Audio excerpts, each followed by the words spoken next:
Welcome to the Four Post Massacre.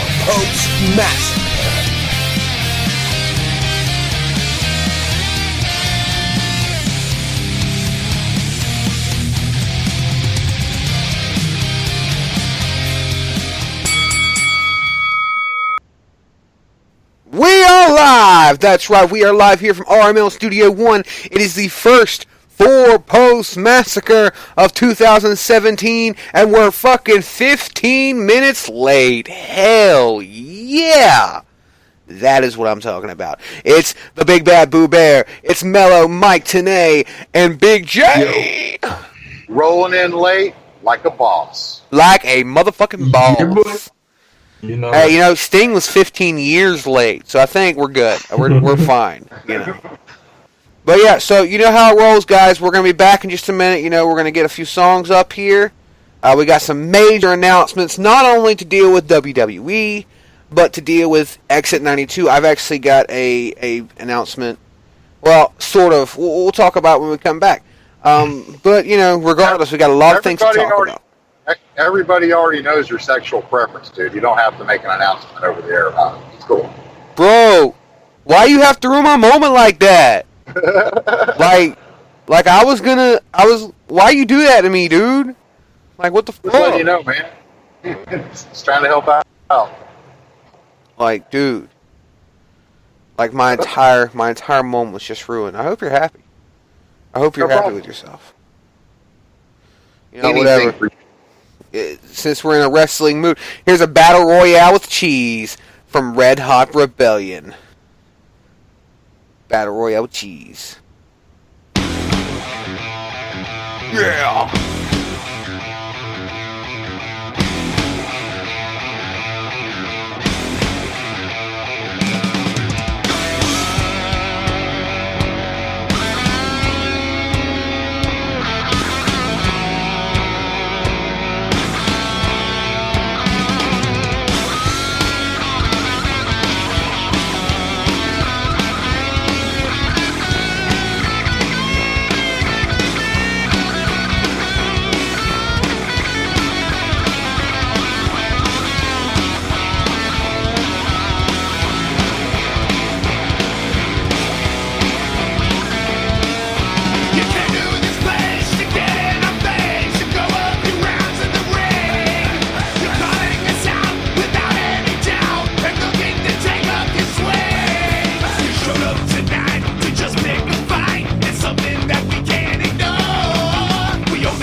If you see me going down, there's no peace up around. Let it grow deep inside. My friend, travel light on night. Oh, my trouble, my old friend, let it grow inside my head. Oh, my trouble, my old friend, I can feel you day by day. Oh, my trouble, oh, my trouble all alone. Oh, my trouble, oh, my trouble never gone. My trouble all alone. My trouble never gone. My trouble never gone. Oh, my trouble all alone. Oh, my trouble never gone. Oh, my struggle, you can see how big is the dark in me. Oh, my trouble, my old friend, let it grow inside my head. Oh, my trouble, my old friend, I can feel you day by day. I can feel you day by day. I can feel you day by day. I can feel you day by day.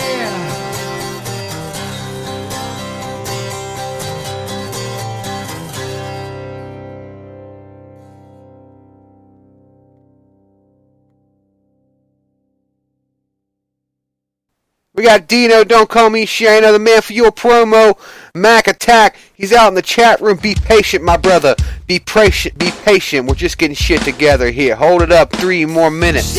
3 more minutes before we get it back live here on the 4-Post Massacre. Here's Faded with Divide the Day. Or Divide the Day with Faded. Damn it. To all the girls making out in the bathroom, this one's on me. This one's on me. Yeah, yeah. Living life, loving these nights with the red up in my eyes.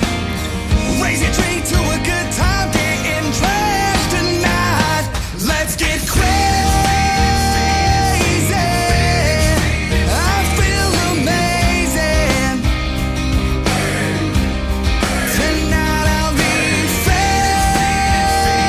famous from getting wasted.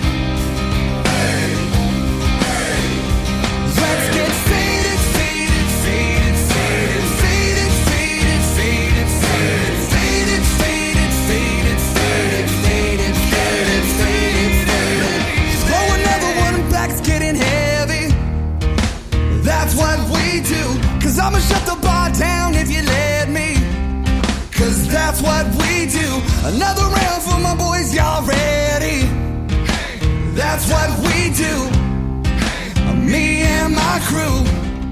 Hey, hey, yeah. Living life, loving these nights with the red up in my eyes. Oh, raise a glass to a good time, getting trashed tonight. Let's get crazy. I feel amazing. Tonight I'll be famous from getting wasted. Let's get faded, faded, faded, faded, faded, faded. Hey, hey, hey, hey, everybody. Welcome back to the 4-Post Massacre with the big bad Boo Bear, Mello, Mike Tenay, and Big J. Guys, don't be so excited to be back live, please. Yeah. You're gonna break the microphone setup that was so goddamn dainty before the show that made us 15 fucking minutes late. Sorry, I was flicking my balloon knot. It was kind of itchy. God, you and the fucking balloon. It just doesn't even sound attractive. You know that, right? I'm bringing it back. Dude, no. No, you can't bring that one back. That's just too far gone. We got Exit 92's biggest fan, Dino, don't call me Shano, the man for my promo, Mac, hanging out in the chatty. Remember to share it around. Get everybody and their mother in here tonight because we are bullshitting on some WWE, WCW, ROH, TNA. But firstly, we haven't really done this, and I'm actually looking for DJs who are interested in doing this, a UFC show on Exit 92. We are currently on the hunt for some DJs out there. So if you're listening, you're interested, we'll talk about this later on. But regardless, 48 seconds. We're looking for more females. So if you're a female and you like to talk and you don't mind, showing us your titties and getting drilled by all the guys in the room, oh my God, please, send any nude photographs to Google.com and send it to the great big bad Boo Bear. He wants to be the MAN that makes you HOT. The opinions of some of our Exit 92 radio DJs are not exclusively supported by the station itself. What? What's going on? I didn't do anything. Anyways.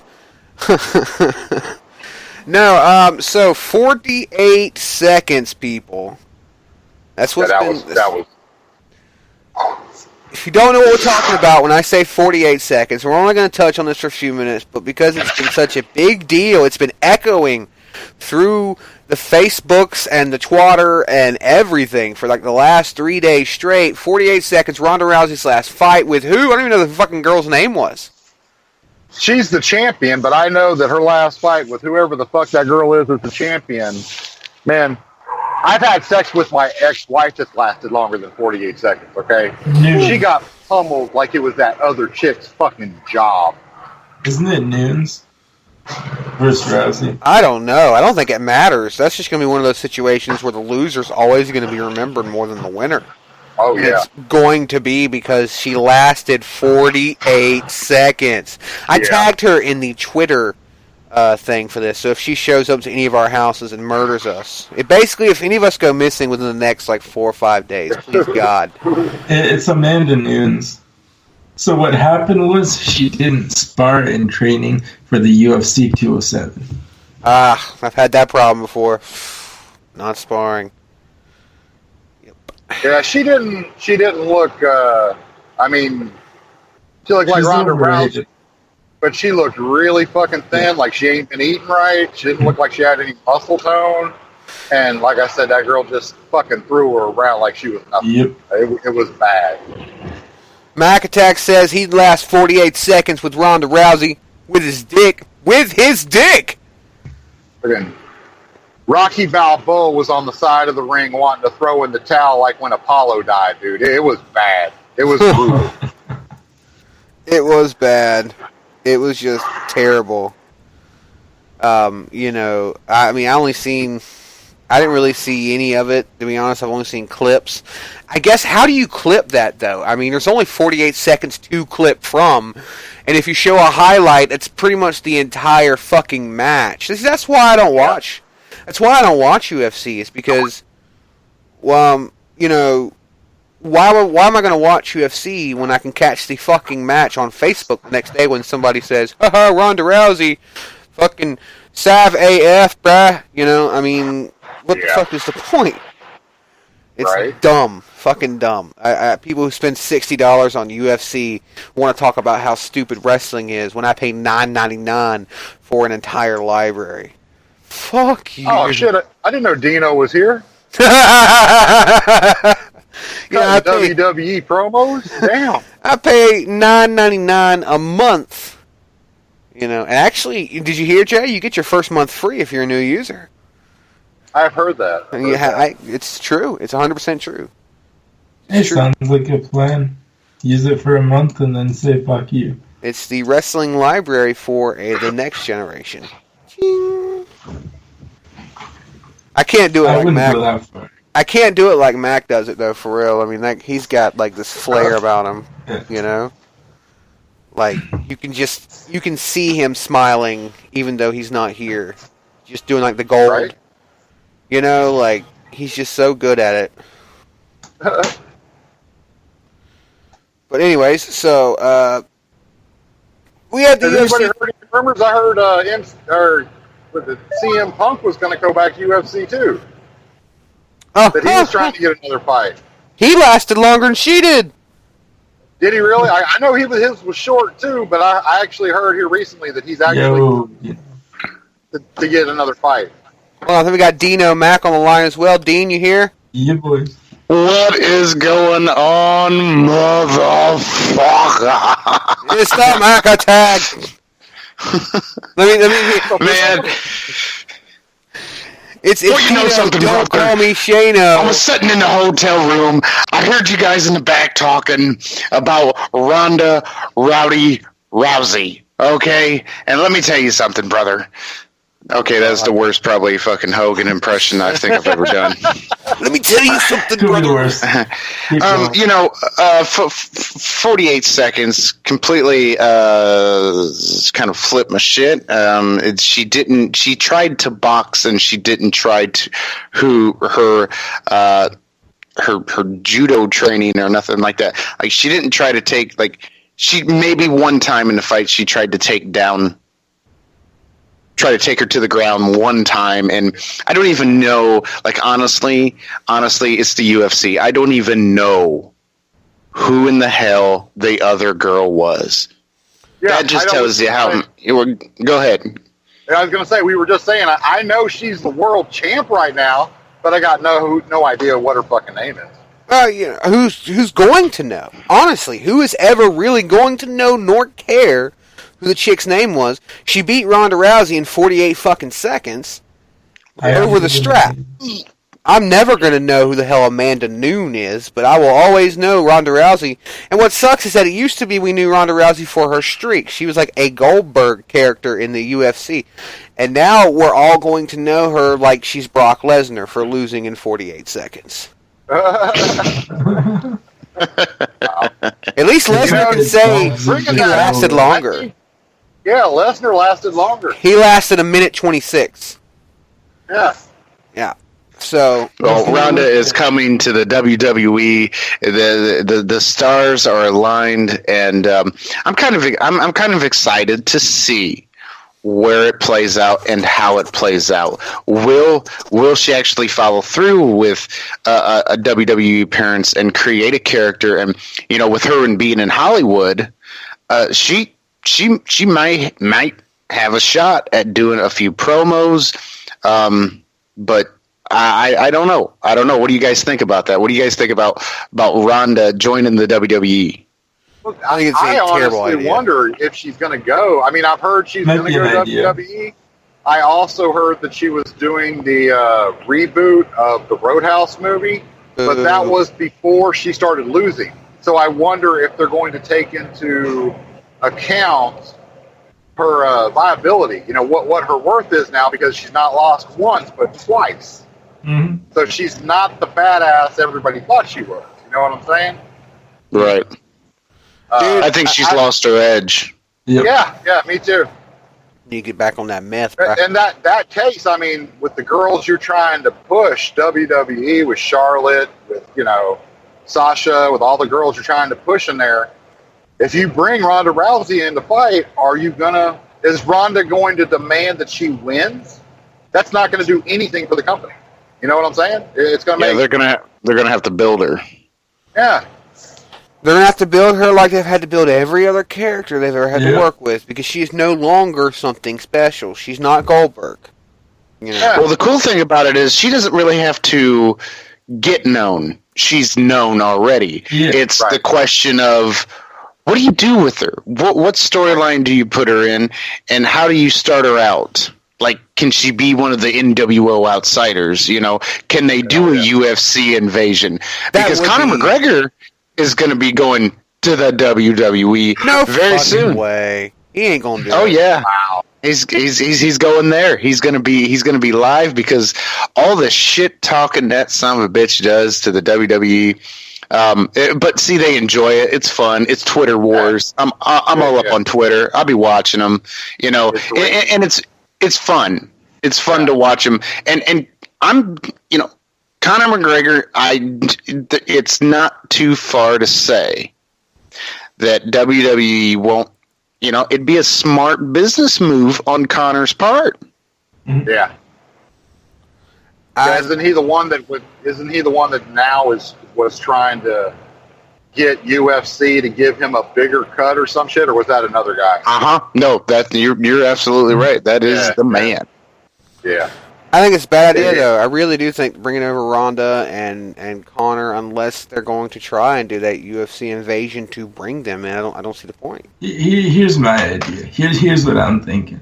What I'm thinking is, if they bring her in and they give her a run, they could do like a no chance kind of theme, and just give her that little run boost like they used to do with Goldberg winning every single match back in the 90s. Right. And then just end her. Just end her after that.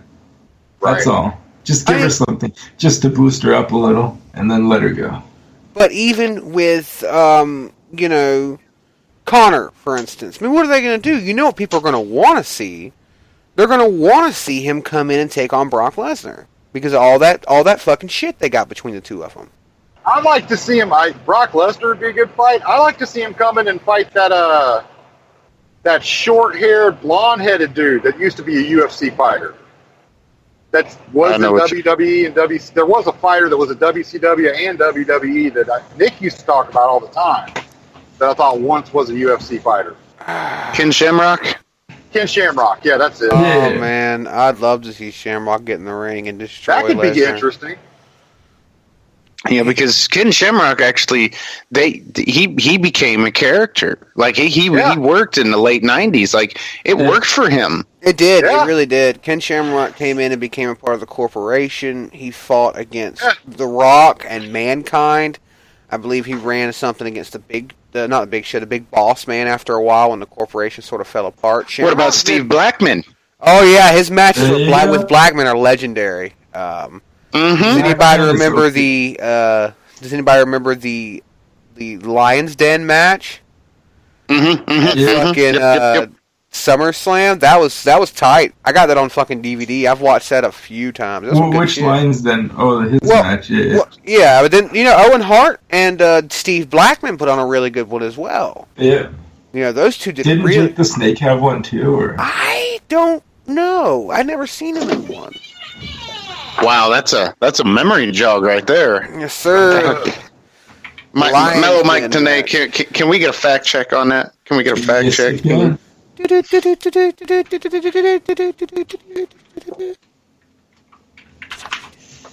So, while Mellow Mike is checking that before we get on anything else, before we move on to any other indie news or anything, Dean, what are you drinking on tonight? Orange juice, brother. Orange juice. Got to train. Got to work. Oh yeah, what brand is it? It's Dean's. Dean's orange juice. Can you pick that up at any store in the local area? Kind of like Dean's milk. Dean's milk. Oh. You ever heard of Dean's dairy products like the milk, the orange juice, the yogurt, or not yogurt, but like cottage cheese? Why, no, Dean, I have not. Yeah, I have. Thank you, Jason. It's typical. Must be an old people thing. Shit. Must be for you old timers. All right, wrong matchup. I don't know. I'm still looking, but I think I was thinking of the wrong matchup, and I was thinking about him and Steamboat in the Snake Pit. Snake Pit, yes. Yeah, that was in Toronto. Was that the match where Jake DDT'd Steamboat into the fucking mat and broke his goddamn nose, almost killed him? Yeah. Yeah, that was fucking bad. Hey, but what about Steamboat, man? Looking good. Some bitch is old as fuck, and he's looking great. He looks excellent. Looks healthy. All the other guys just look like dog shit. Yeah, they really do. He's like one of the very few that look good. Speaking of dog shit, Superfly, all the charges were dropped against him. Did you hear about that? Yes, I did. Really? Wow. Yep. All the charges have been dropped. I guess Mr. Vince had a little talk with with the judge or the jury or whoever. Wow. Free Nice. WrestleMania tickets to everyone who doesn't think Superfly Snuka is guilty. Nice. It's still the fact that he was even charged, though. You can't take that away from him. So, No, like, you can't. he was in the mainstream media with this charge, and it's like, wow, dude, they actually thought it was you. Who cares if you got acquitted? You got accused. Well, see, it's not only that he got accused twice, because in 1986 when it happened the first time, Right. Sort of, it went cold and they left it alone, and then now they opened it back up and wanted to charge him a second time. So on two different occasions, within like a 30-year span, you were charged for this, not convicted. Hey, I'm not trying to interrupt you, but I got to ask. This is the 4-post massacre. Yes. Where's the other? Besides me, Well, you got me. where's the other guy? Can you, Dean? What was the name of your school in Missouri? You're dumb. I just I gotta told call you it. you're dumb. I've got to call it. The 4 posts are supposed to represent WWE, TNA. Right, but I thought that you had 4 people doing this. No. We only had 3. Well, even tonight, you are the 4th person. Yeah. Oh, maybe that's I get confused that with There the 4 you horse. go. Yeah. Those cogs start a rolling. The smoke starts a steaming. Dean has just came up with an idea, and now he's a gleaming. Wow, you're a rapper. You're a rapper on a wrestling podcast. I am. Why don't you join Cena, huh? I should. I could probably put together a better album. I'm just like Hogan with his rock and wrestling TV show. You know, Oh, God. At least it's not Hogan's. No, it was Macho Man. Be a man, Hogan. You know that shit. That was. You know, there's actually a few songs off that album that weren't bad that I have like listened to more than once. Even though the rest. Yeah, of the but dude, you're from Hilliard, okay? So that doesn't really, Hey, you're insane. All right. Speaking of WWE, so some big news. It's sort of split. I'm going to tell you the first half now, and then the last half later.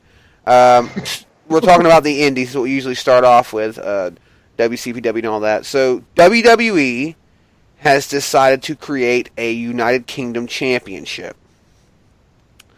In doing so, they are creating a tournament filled with nothing but, well, European wrestlers, United Kingdom, you know, most likely. 4 of said wrestlers are leaving from WCPW: Trent Severn, Tyler Bates, Pete Dunne, and Joseph Connors. So very soon you will be seeing a few of the guys that I've been watching for about 18 episodes. And they are fucking awesome. I promise they won't disappoint. But this is sort of a big Is deal. he Trent related to Dan? What do you say? this new incarnation that the WWE is creating for these foreign wrestlers, is that going to be on a television station or the WWE network?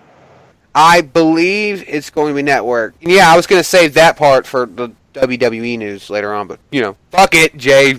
You know, whatever. All right, sure. So yeah, that is the other announcement. As Triple H came out after they announced that they created the tournament, he said that... I knew that fucker was gay. Yeah. I knew it! I wouldn't be surprised. But he said that they are going to be creating a WWE-based United Kingdom wrestling TV show that will be filmed and produced in the United Kingdom as a weekly television show. Now, I'm figuring for them that maybe they'll put it on Sky or BBC, but for us, of course, we're probably going to have to watch it on the network. So, it's most likely for us, it'll just be network, you know? I don't like it. I do and I don't.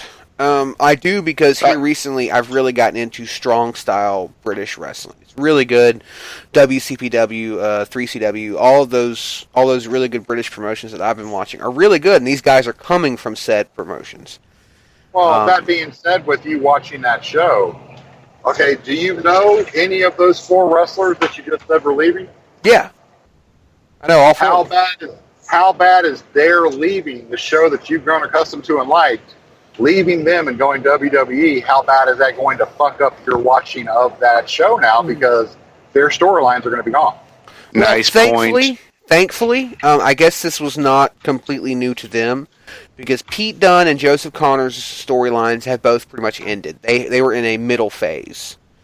So that part, is cool. What sucks is that Mustache Mountain, I don't know if they knew, because that's Trent Seven and Tyler Bates. Yeah, they're called Mustache Mountain. I really love the fucking name. Yeah. Wow. I know. If that's not a porno name, I don't know what is. Exactly. That's what I fucking said. Somebody cue the I Want a Bear song, please. Their song even sounds like fucking 70s porn music. That's not their gimmick, but that is Mustache Mountain, and they have Color 70s Climax. What'd you say? I said Color Climax. Yeah. Mustache Mountain. Right next to Brokeback Mountain. But no, as wrestlers, they're really good. They're a tag team, and I guess they're going to have to face off in this tournament, because obviously, it's not a tag team tournament. But, so, they are going to be in this, and it sucks because they just pulled off a big win against the Coffees last loaded. It looks like they were going to try and push them to go after the strap. I don't know why they would if they knew this was coming. Maybe they didn't know. I don't know. Maybe that was a coincidence about Pete Dunne and Joseph Connors. But right. That part will suck. What I'm really worried about is that there has been a lot of guys leaving WCPW. Now, what's been good about WCPW is that there's so much talent across the world that either doesn't want anything to do with WWE or is trying to use WCPW as a springboard to get into the WWE. Right. Because people like Noam Dar, he came from WCPW. People like Big Damo, he came from WCPW. So, like, these guys, they came from WCPW. They're all really good wrestlers. I mean, dude, I'm seeing, Match of the Year material from these guys. Like I said, Match of the Year 2016 should go to none other than Jay Lethal, Noam Dar, one-on-one. I think it was their stacked pay-per-view. That was fucking tight. One of the greatest matches I have ever seen. These guys, that's to answer that question. Now, Dino, you said you didn't like it. Why don't you like it? And then I'll tell you why I'm not a big fan of it. Well, I don't like how they're WWE is the mecca. It is what it is. Whether anybody likes it or not, that's where you go to better your career, to get exposure. Even if you don't plan on being in the business very long, as far as WWE, the company, you can make something of yourself and you can get known, and then you can take that fame and say, you know what, WWE, my contract's up, I'm going to go over here, and then show up at a different wrestling promotion and just give them ratings, and just take your career far. You can go all the way to Japan, United Kingdom, all this stuff. And I don't think it's a good idea that the WWE takes. I mean, they've already got 205 Live, and now they're doing this, this British kind of like UK division, and it's what it's doing. It's spreading everything out, and it's just chump change. It's just chump change. Who's going to direct this? Who is it going to be? Triple H, or is it going to be some other retired wrestler, or is it going to, what's going to happen with this division compared to 205 Live? It's like you're doing too much. I think you're doing too much, and you're taking away from. I mean, look at Raw's ratings. SmackDown Live is beating Raw. I think by I think it's 1 million views or what 1.2. Just beating them because they're splitting too much, and they're not focusing on the bread and butter, and that is Raw. That's what built the WWE. So I'm not necessarily going to say Raw built WWE. I'm just saying, it's their bread and butter. They're taking too much away and just going over here, and they're going over here. Just with the NXT was a brilliant idea, and it worked. And then all of a sudden they was like, well, we'll just keep branching out. We'll just go to 205 Live. We'll do all these cruiserweights. And it's like, man, come on. Why don't you take some of those cruiserweights and beef them up a little bit and throw them into NXT? And because 205 Live, it is good. I don't like the cruiserweight division. It's too much hype. too much high flying, do all these acrobatics. It's a goddamn circus. I just don't care for it. I'm down for promotional entertainment, technical wrestling entertainment, and yes, I'm going to go ahead and say it. How good can you fake fight? How good? Right. So that's my take on the. Do I like it? Yeah, it's kind of a cool idea, but I don't like it because I just think they're branching off way too much. Well, I have to agree, and I think Dino's thinking the same thing I am. What I was going to say is, why doesn't the WWE fix the shit in their own backyard before they start trying to branch the fuck out? Yeah, because Raw is having to pull in old wrestlers to get ratings because the wrestlers they have to bring in they need Goldberg. to do something for that. That's what I'm saying. I mean, they're having to pull in just to get numbers. See, that's why they're bringing all these new guys in, so they can try and get the ratings up everywhere.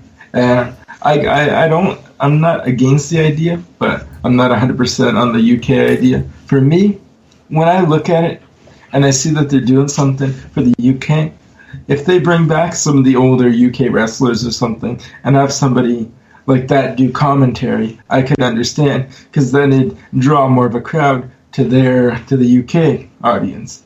And then, I mean, if you have some American wrestler as well or something that comes in as well to assist in announcing and all that, it would be okay. But other than that, I don't see the point.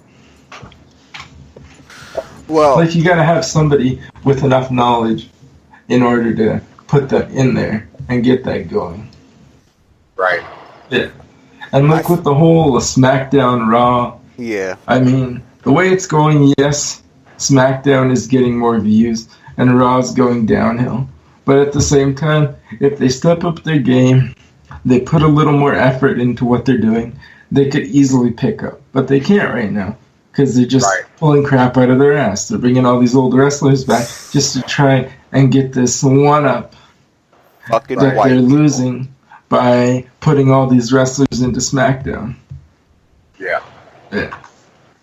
I still think, when it first happened, me and Nick talked about it, I think they should do it as a Raw versus SmackDown kind of thing each week. And it would suffice both of them then. One wouldn't be bigger than the other. For me, they could change like the logo and go back to the old one, do like Raw is War, and then have a war between both SmackDown and Raw. Yeah. And then have the old theme music playing. That'd be great. Oh, yeah. Yeah,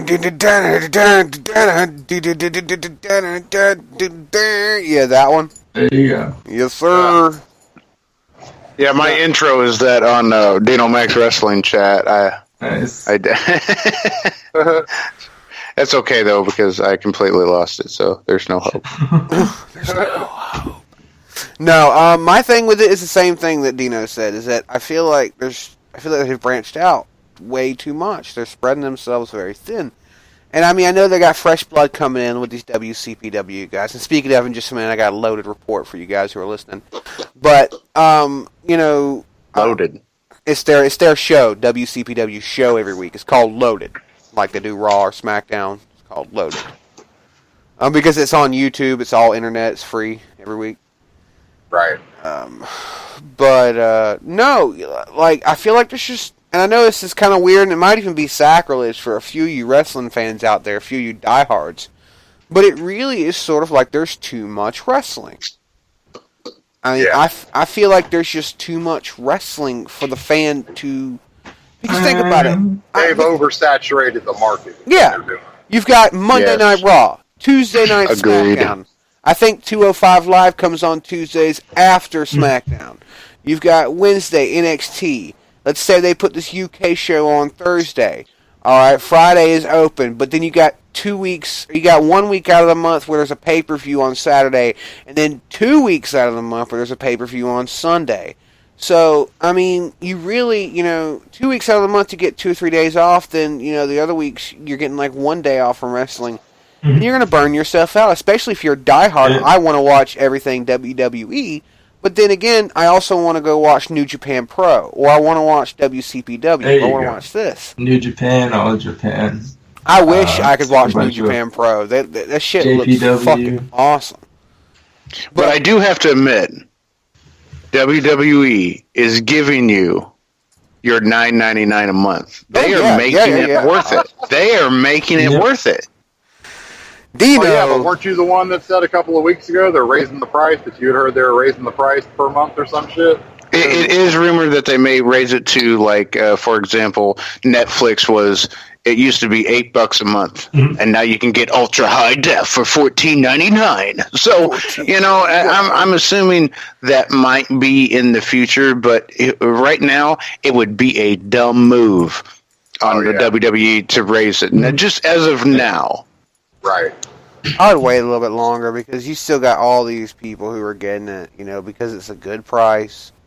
Let them get hooked first, you know. Let them get addicted. That's how you do it. I mean, you let them take the smack for a while, cheap prices and or free, and then BAM! Hidden fee. You know what I mean? That's how you become a successful drug dealer. I mean, wrestler and promoter. I like the prepaid cards you can get at Walmart. Okay. Right, the 3 month. You know, the 3 months. That's awesome. It's just like, well, right. I feel thought like you were just paying talking for about it. some random like prepaid card. Now I was like, Jesus, Dean, are you got so many? You have to just start talking about random like random merchandise. You know, we're we're supporting Kmart, Walmart. Go ahead, Jason. I know this has nothing to do with wrestling, but if we really thought about it and put our mind together, we should create a prepaid card for strippers. Could you imagine the money you can make off of that? You don't have to be able to carry take ones that prepaid with, card to an ATM. You know, yeah, you can just like swipe it in their ass crack, you know, deduct whatever their charge is. You'll be good to I can go, see bro. it now. Butt plug attached to a square card reader. Can I use this for my tuition? Oh man, you gotta love that. Love that. All right, quick loaded report for the people out there listening. The last loaded, I didn't have a match-to-match report this time. I had an Abbey Word Microsoft set up, but like I lost my fucking word processor. I'm trying to figure that out right now. Anyways, it was a really good show. I'd give it 8 out of 10. You know what I mean? Like, it was a pretty damn good show. The main event was the best part, where Martin Kirby and Broken Matt Hardy, beat the Swords of Essex and Bubba Ray Dudley. It was actually really good. Very, very good main event. Spoiler, I guess, for any of you who have not watched it thus far. But yeah, check it out. They got the KIRBY Mania coming on tomorrow night on YouTube for WCPW. It's supposed to be Kirby's first event as a general manager for the show. He won that in beating the Swords of Essex and shit like that. It's sort of an NWO storyline in reverse. It's like what would have happened if Warrior had continued the One Warrior Nation storyline. Except it's good and it has a good wrestler and you know, like basically it's the same thing except not, you know. So right. So that would mean it's actually the complete opposite. Well, right? it's like the same. Like Martin Kirby is hated by the guy who runs WCPW, and he's like fighting against them. He's playing the face though, and like the company is playing the heel. The crowd loves fucking Martin Kirby. But they're like, oh, he's stupid looking. He wears pink, you know, yada yada yada. So you know, they've booked him in these terrible matches, have sabotaged his championship chances. It's kind of like that girl you were with the other night, Nick. Oh yeah, you know, which one? You flip her over, her dick will quit stabbing you in the belly. You know, you can just flip her over. Why you gotta do that, bro? Why you gotta do that, bro? Like fucking egg. I think it got lost. What, the dick or? Yeah, and it's belly. Oh, okay, yeah, all right. That's what I thought. You know. Fucking degenerates. Fucking degenerates. But yeah, that was your opening part of the show, your loaded report. Mike, did you have any ROH news we could segue right into? Yes, I do. However, before I get into that, I just want to make one comment on the whole WWE thing. Sure, yeah, bro. All right, so I see where you're getting at, the whole stale thing, and the way that you're talking about how there's too much wrestling. Yeah. But at the same time, I feel that that's true. But for me, at the same time, like I was saying, I don't see it. I do, but I don't. Because back in the day, you had WCCW, WCW, you had WWF. Then it switched off into WWF and so on and so forth. You had like hundreds of different companies, all within the same area, general area of each other, all over the U.S. and Canada, everywhere. And it was all live on TV. So yeah, I think the difference there, Mike, though, is that you had all those different companies that were competing against each other, where the only thing you have now is the same company force-feeding you the same shit. Yeah. That's the only issue now. Regardless, tomorrow, it don't matter if SmackDown gets, a trillion fucking viewers more than Raw. They're still getting paid, no matter what. Yeah. Back then, you got paid by the shit that you put out. I mean, even still now, in WWE, if you go and you look at the pay scale, it's a little fucked up. They pay you for what they think you're worth. But regardless, you're still getting paid. The execs are still getting paid. McMahon is still getting paid. Yeah. He doesn't have to compete. You can thank Scott Hall and Kevin Nash for that. Yeah, pretty fucking much. Dean brought up, you brought up some stuff we were talking about tag teams, I think. Some of the greatest wrestlers who got big. No, some of the greatest wrestlers who got bigger in other companies. And Scott Hall and Kevin Nash made the list because you brought up a good point. And when they came up with contracts, or what was it? Like some kind of contract. No, what they did was when they went to a different wrestling promotion, which was WCW, and back then nothing was guaranteed. It was all opportunity, which made wrestling more entertaining. You tried to be the best.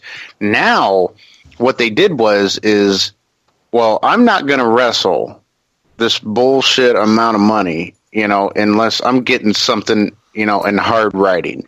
And they changed the entire wrestling business because even other companies say, okay, we're going to sign this to you. We're an independent wrestling business, but this is what you're going to be guaranteed. You're going to be guaranteed, like, let's say it's a low budget wrestling promotion. I'm going to guarantee you $400, for so many set weeks, because that's all we can afford. But you're guaranteed this $400. So they changed the entire wrestling business when they came up with, thanks to those two guys, you now have a guaranteed contract. Whether it be 2 years, 1 year, whatever, it's set. And you're going to get paid a certain amount of money unless you break the contract. But that's here nor there. Yeah. So, good job on fucking Scott Hall and Kevin Nash's part. Awesome job. They did really good. Yeah, anybody follow Scott Hall on Instagram? I do not. I know how to work Instagram. That dude is always watching porn. Always watching porn. I'm just saying. Some people like the porn. Some people are big porn aficionados. Maybe he's a porn aficionado. They don't call him the bad guy for no reason. Ain't no shit. Guy. But yeah, so that was some nice WWE/WCPW news. What's been going on with ROH? All right. Mike? So, anything big and new? ROH. Alright, let me pull this up here. Oh, shit. Alright, so, first thing, 2016 Match of the Year, with the calendar closing on Ring of Honor's biggest year ever, it's time to take a look back at the biggest match of the year. So they've narrowed it down to 10 matchups.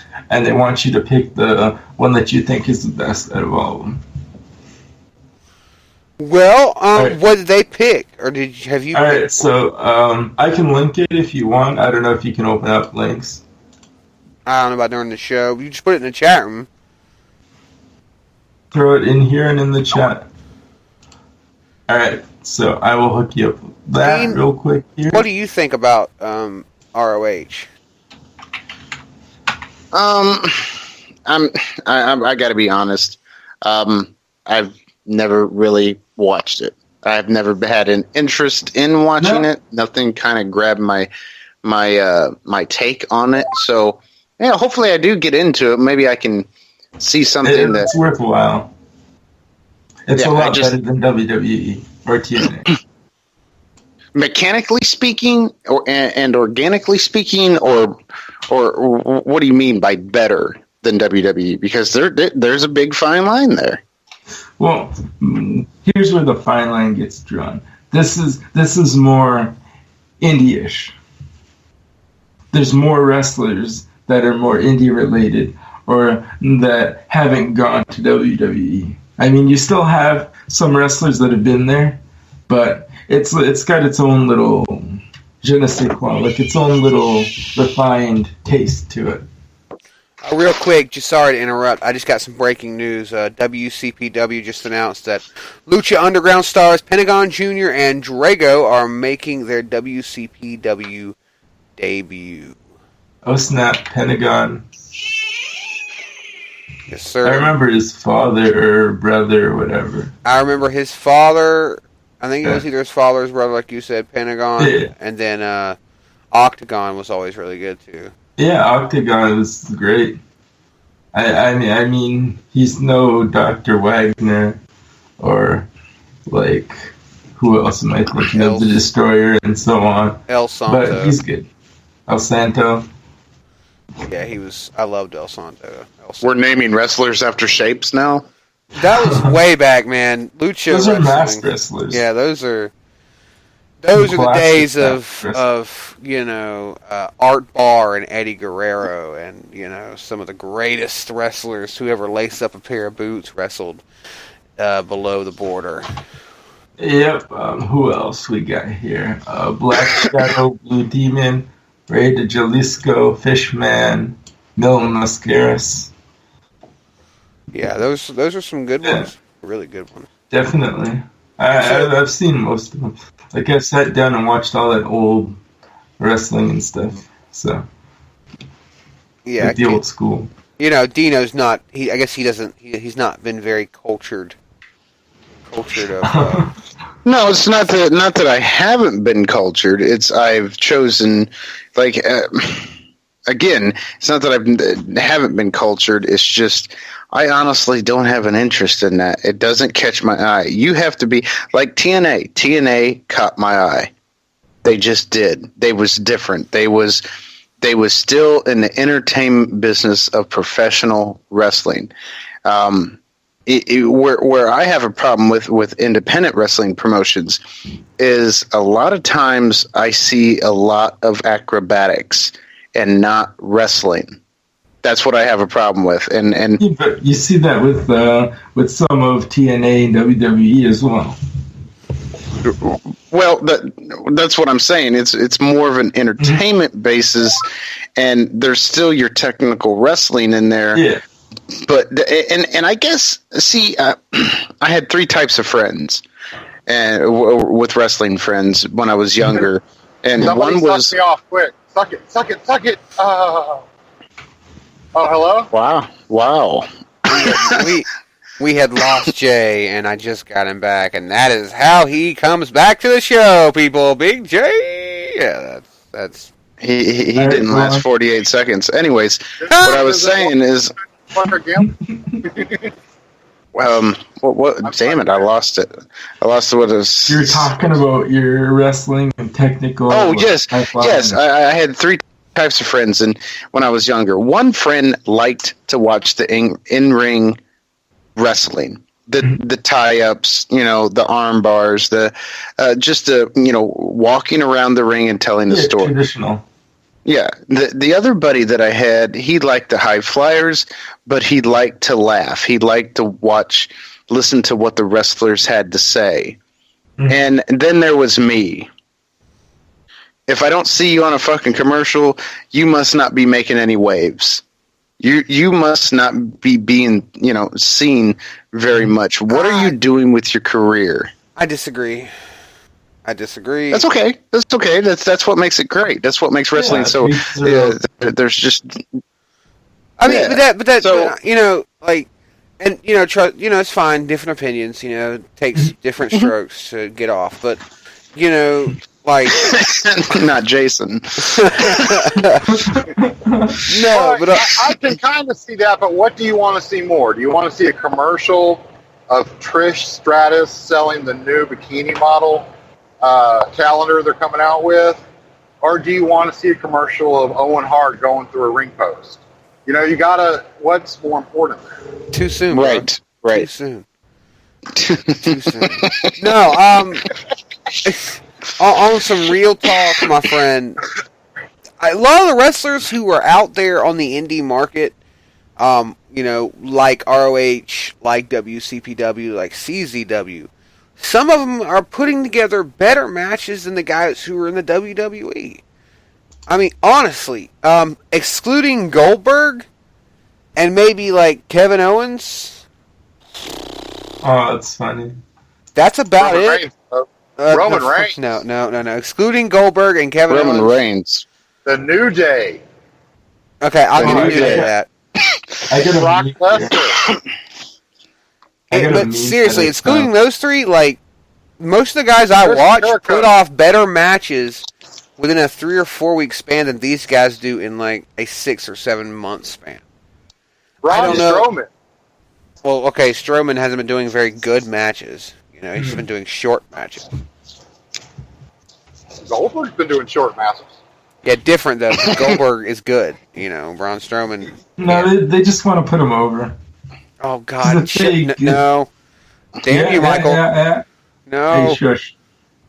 That's true. He got shushed. Hey, you're going to find out at the Royal Rumble, dude. If Lesnar's going in first and Goldberg's going in second, you're going to find out who should have won that fight. I can tell you that. There you right. go. Right on. We're going to find out when Goldberg throws Lesnar over the top rope in 1:23. He's going to beat his record by 3 seconds. Calling it now. Calling it. And then he's going to get thrown over because he's not going to be able to show his wrestling ability in the ring. Yeah. Afterwards, he's going to be too tired. Speaking of this is the first Royal Rumble that I don't even know who's going to win. This is first I don't know who's going to win. I really don't. I can't call it. Shaq. I called it earlier today. Shaquille O'Neal. Damn. He's supposed to make an appearance. He's supposed to be in the Royal Rumble this year. So I think Shaq's He's going to do it. He is going to do it. Shaquille O'Neal. You heard it here first, folks. Shaquille O'Neal. Exit 92. No, speaking of the Royal Rumble, we got a big announcement. I think I was talked about a little bit last time I was live, but I want to talk about it again. Brian Zane from Wrestling with Regret on YouTube, if you want to check him out. Is he Billy Zane's brother? No, he's not Billy Zane's brother. He gets that all the time, I'm sure. No, Brian Zane, he is wrestling, like, he's I wouldn't say a mark, but like he critiques wrestling and does kind of the same thing we do. He talks about wrestling on his YouTube channel. And he's got he's not afraid of the camera, whereas with me, the camera adds 300-400 pounds, so I just kind of stay away from it. So, right. He's going to come on with us and talk a little bit about the Royal Rumble. We're going to do a full prediction show. That week, it'll be the 4th week of January. We're not going to do the 4 posts on a Wednesday. It'll be the next day. It'll be on a Thursday. Because he's good for that day, but I got shit going on the 25th. We're gonna do the 4 posts the next day, and we're gonna do a full Royal Rumble prediction. And Dino, if you're free that night, you're more than welcome to be there. And Jay and me and Michael will be here. I need to meet this guy. He's really good, dude. I'll send you some links on Facebook. If you guys listen out there, and you're sitting around after the show and you get nothing to do besides listening to Exit 92 Radio.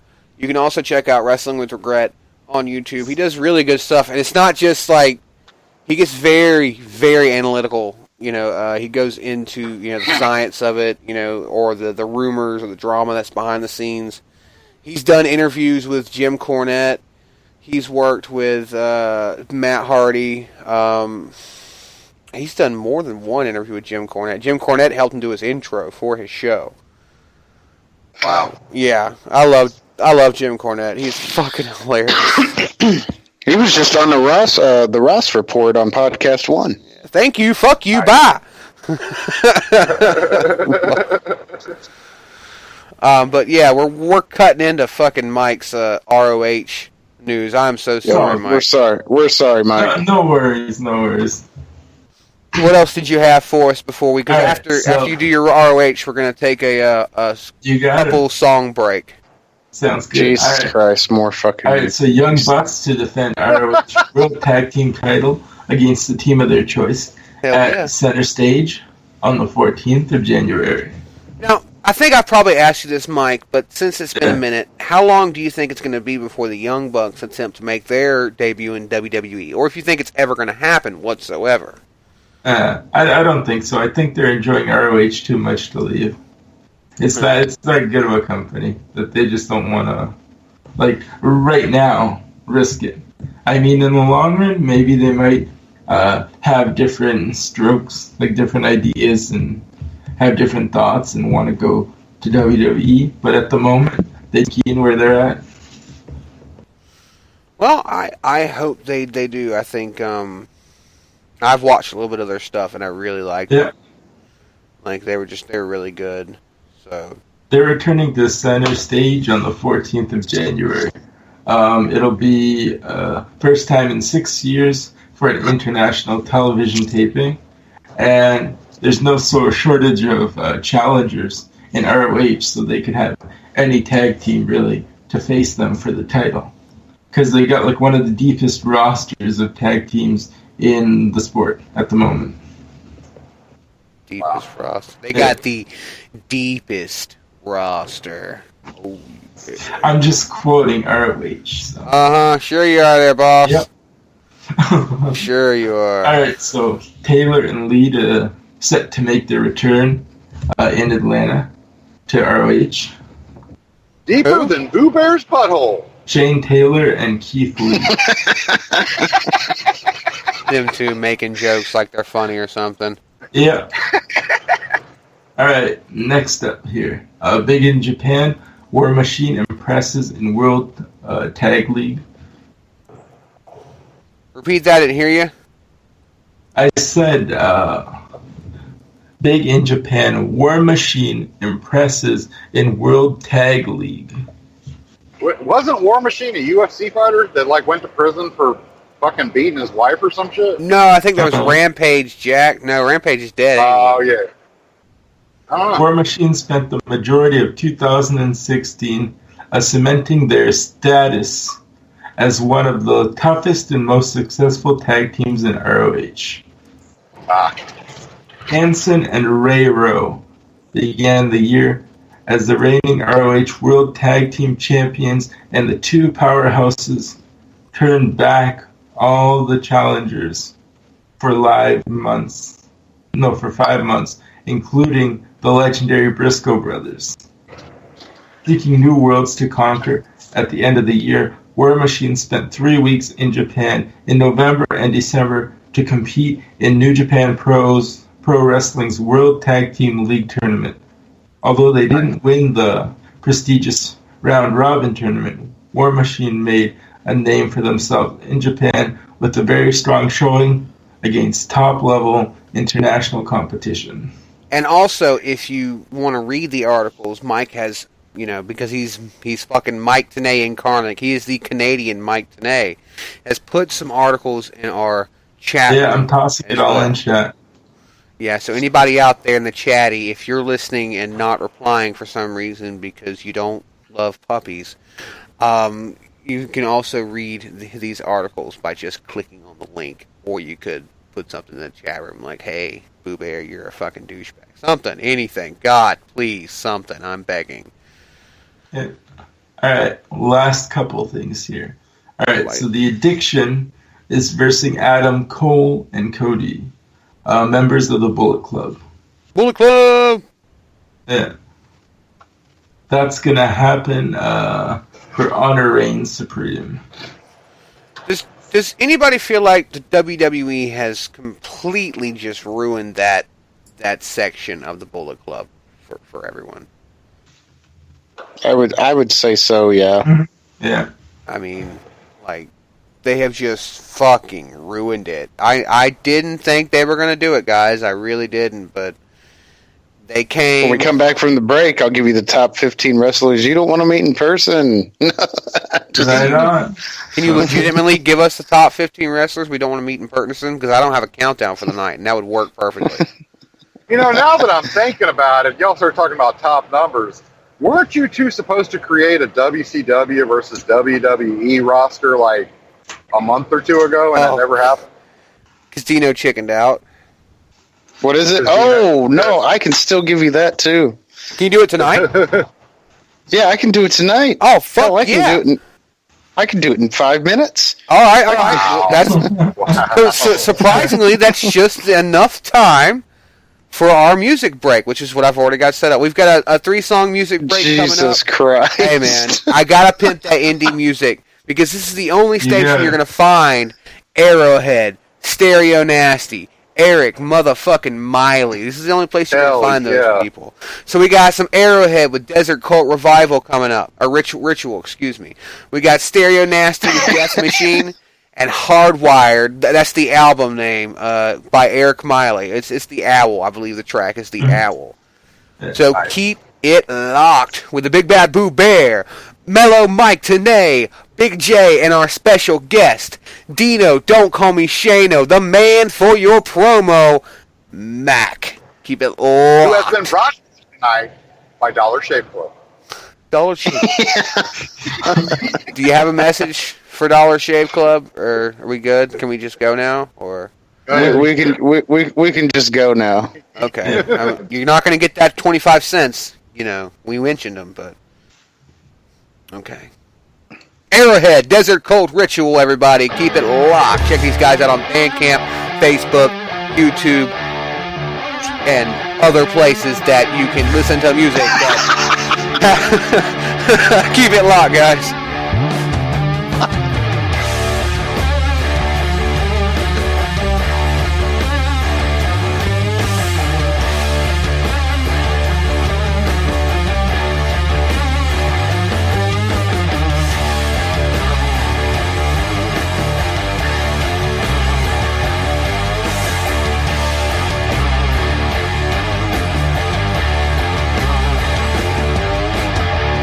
Out in the desert.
dead air. Hell yeah. This dead air was brought to you by Dean's Orange Juice. Dean's Orange Juice. Freshly picked, freshly squeezed for your What the fuck? comfort. Wow.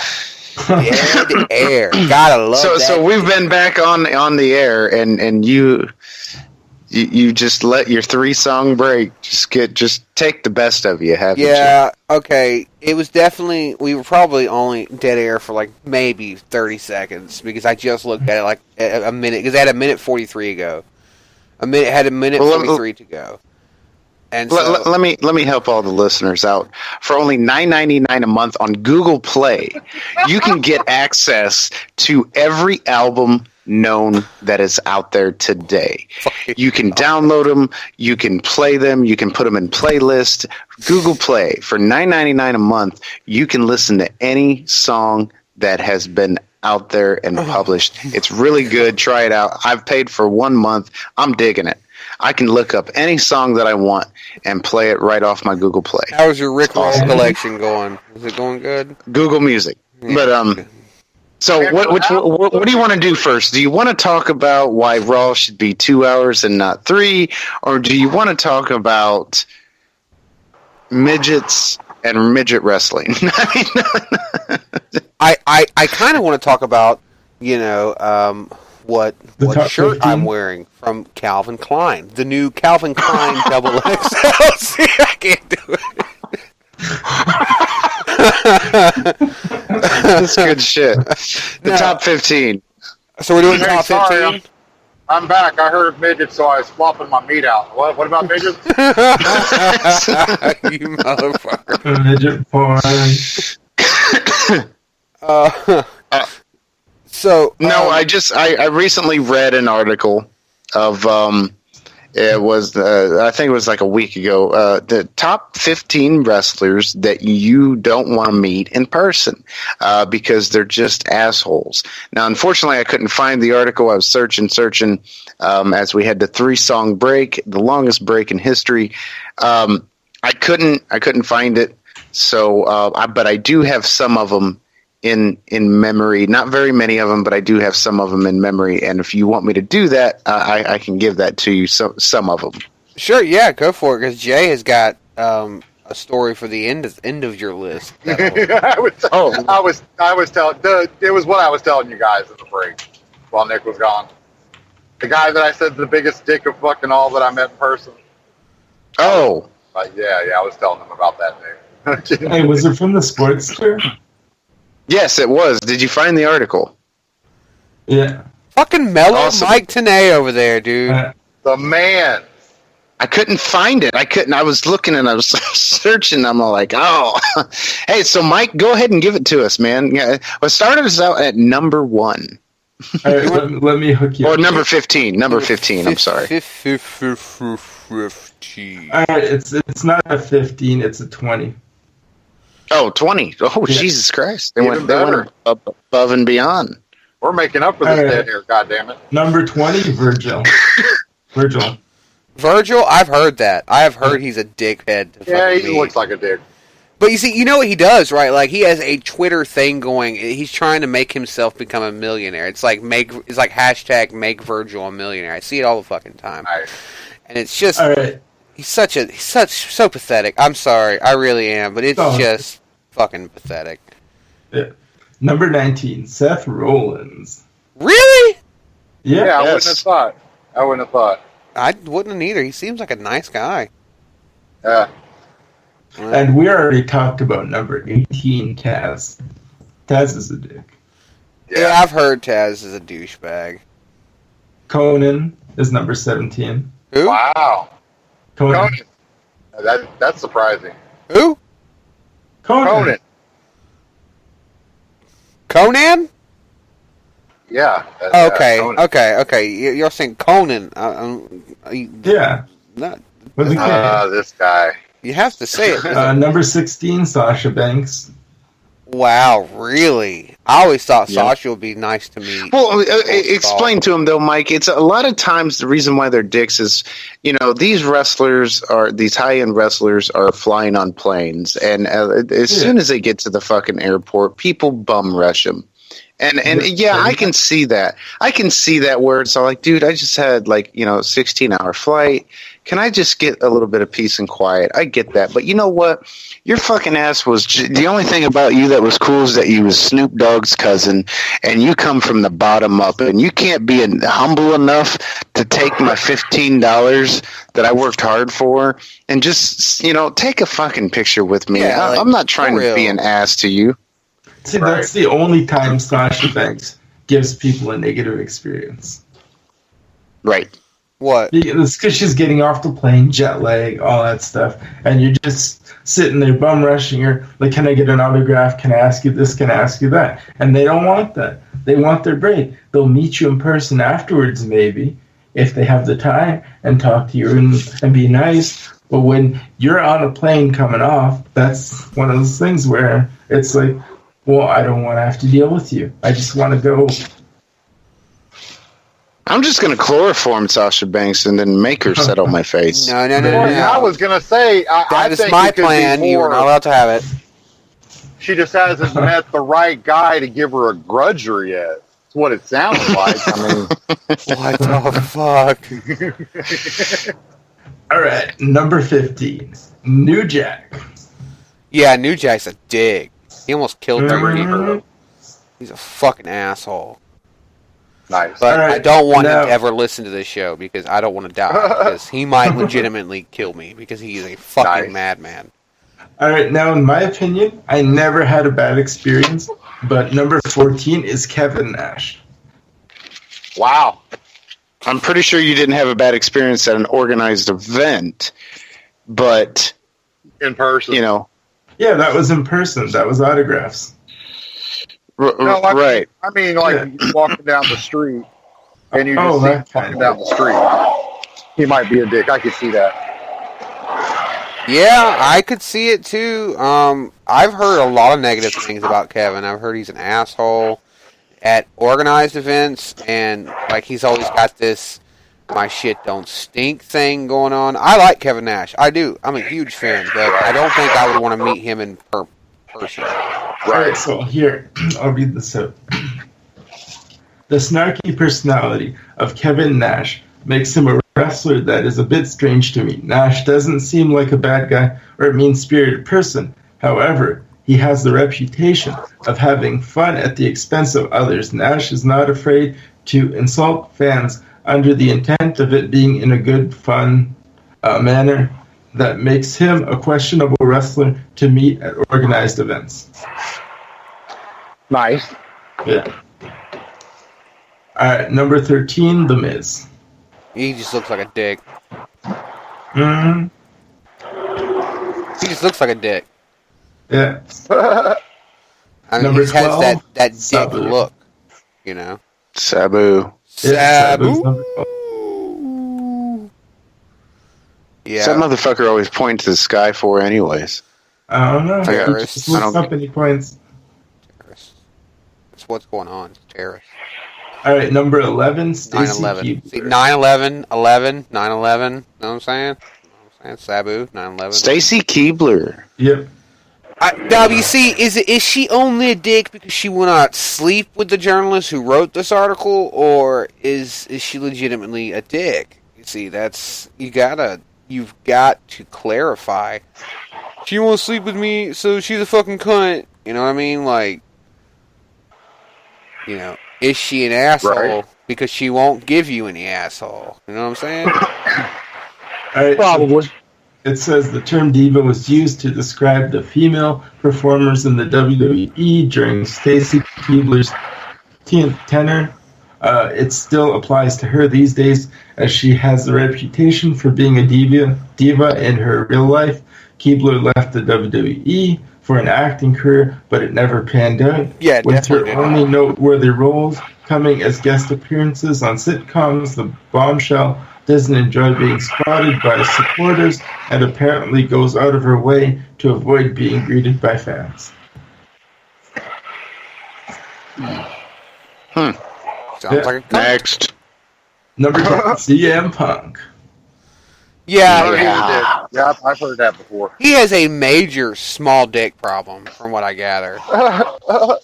Major small dick problem, dude. Nice. Like, this guy just is an asshole. Well, he must be doing something right. He's doing something right. He's doing Getting something his right. ass beat. Well, yeah, true that. Alright, so CM Punk is a polarizing figure in the wrestling business, with perceptions of him leading to different opinions from fans. Many fans have had positive experiences with him and believe he's actually a cool person to meet. Others have been snubbed by Punk being downright mean to them. Punk is clearly a moody person, as confirmed by his fellow wrestlers. Nice. So he's like one of those pregnant women. He's got the mood swings on a constant basis. Don't we all have that problem? Yeah. All right, number 9, Ric Flair. Hold on. We got somebody in the chat room. JP Zamet, good to see you, bud. Thanks for tuning in live here on the Four Post Massacre. If you guys want to, we can keep going now. He gave us an article for WWE. Oh, did he? Okay, I didn't see that. Kimberly and Heidi Lovelace among WWE Performance Center's new recruits. I've heard of Kimberly. She wrestled on WCPW show a few weeks back. She was pretty good. I wasn't a big fan of her. Like, she seemed a bit rough around the edges. Like, not wanting to bump very much or something. Damn, what was that? I heard she likes to traffic little Chinese kids. Jesus Christ, Jay, what the fuck? I'm just saying, it's what I heard, whatever. Yeah. Gotta love that human trafficking. So, number 9 was Ric Flair. We already said that. Yeah, he's a dick. Yep. Number 8, Jake Roberts. No, not Jake. Yes. Oh, yeah. Oh, yeah, Jake Roberts. I met him in a heroin deal one time. And, that dude, he tried everything in the book to have me give him a free gram, and it just wasn't working out for him. So is this like just one of those Dean stories, like where you sell Pepsi at the end, or is it like is it like a legit Dean story? Like at one point in your life, were you a heroin dealer and you met Jake the Snake Roberts? That's like one point in my life where I was a heroin dealer in Fort Wayne, Indiana, and we legitimately sold Jake the Snake Roberts heroin. No shit. So here on Exit 92 Radio, we do not support any kind of drug habits. Of course not. Unless you're sharing them. Anyways, continue, Mike. Continue. No, hold on. We need to talk about this for just a moment. I just got to know. I mean, unless it's an uncomfortable conversation, and you just let me know. It's very uncomfortable. Okay. Okay. It's just very uncomfortable. All right. I won't bring it up then. I won't bring it up. Dean made Jake the Snake suck him off for heroin. What's happening? That's what he's trying to say. How you doing? How you doing? Oh God. The people who work.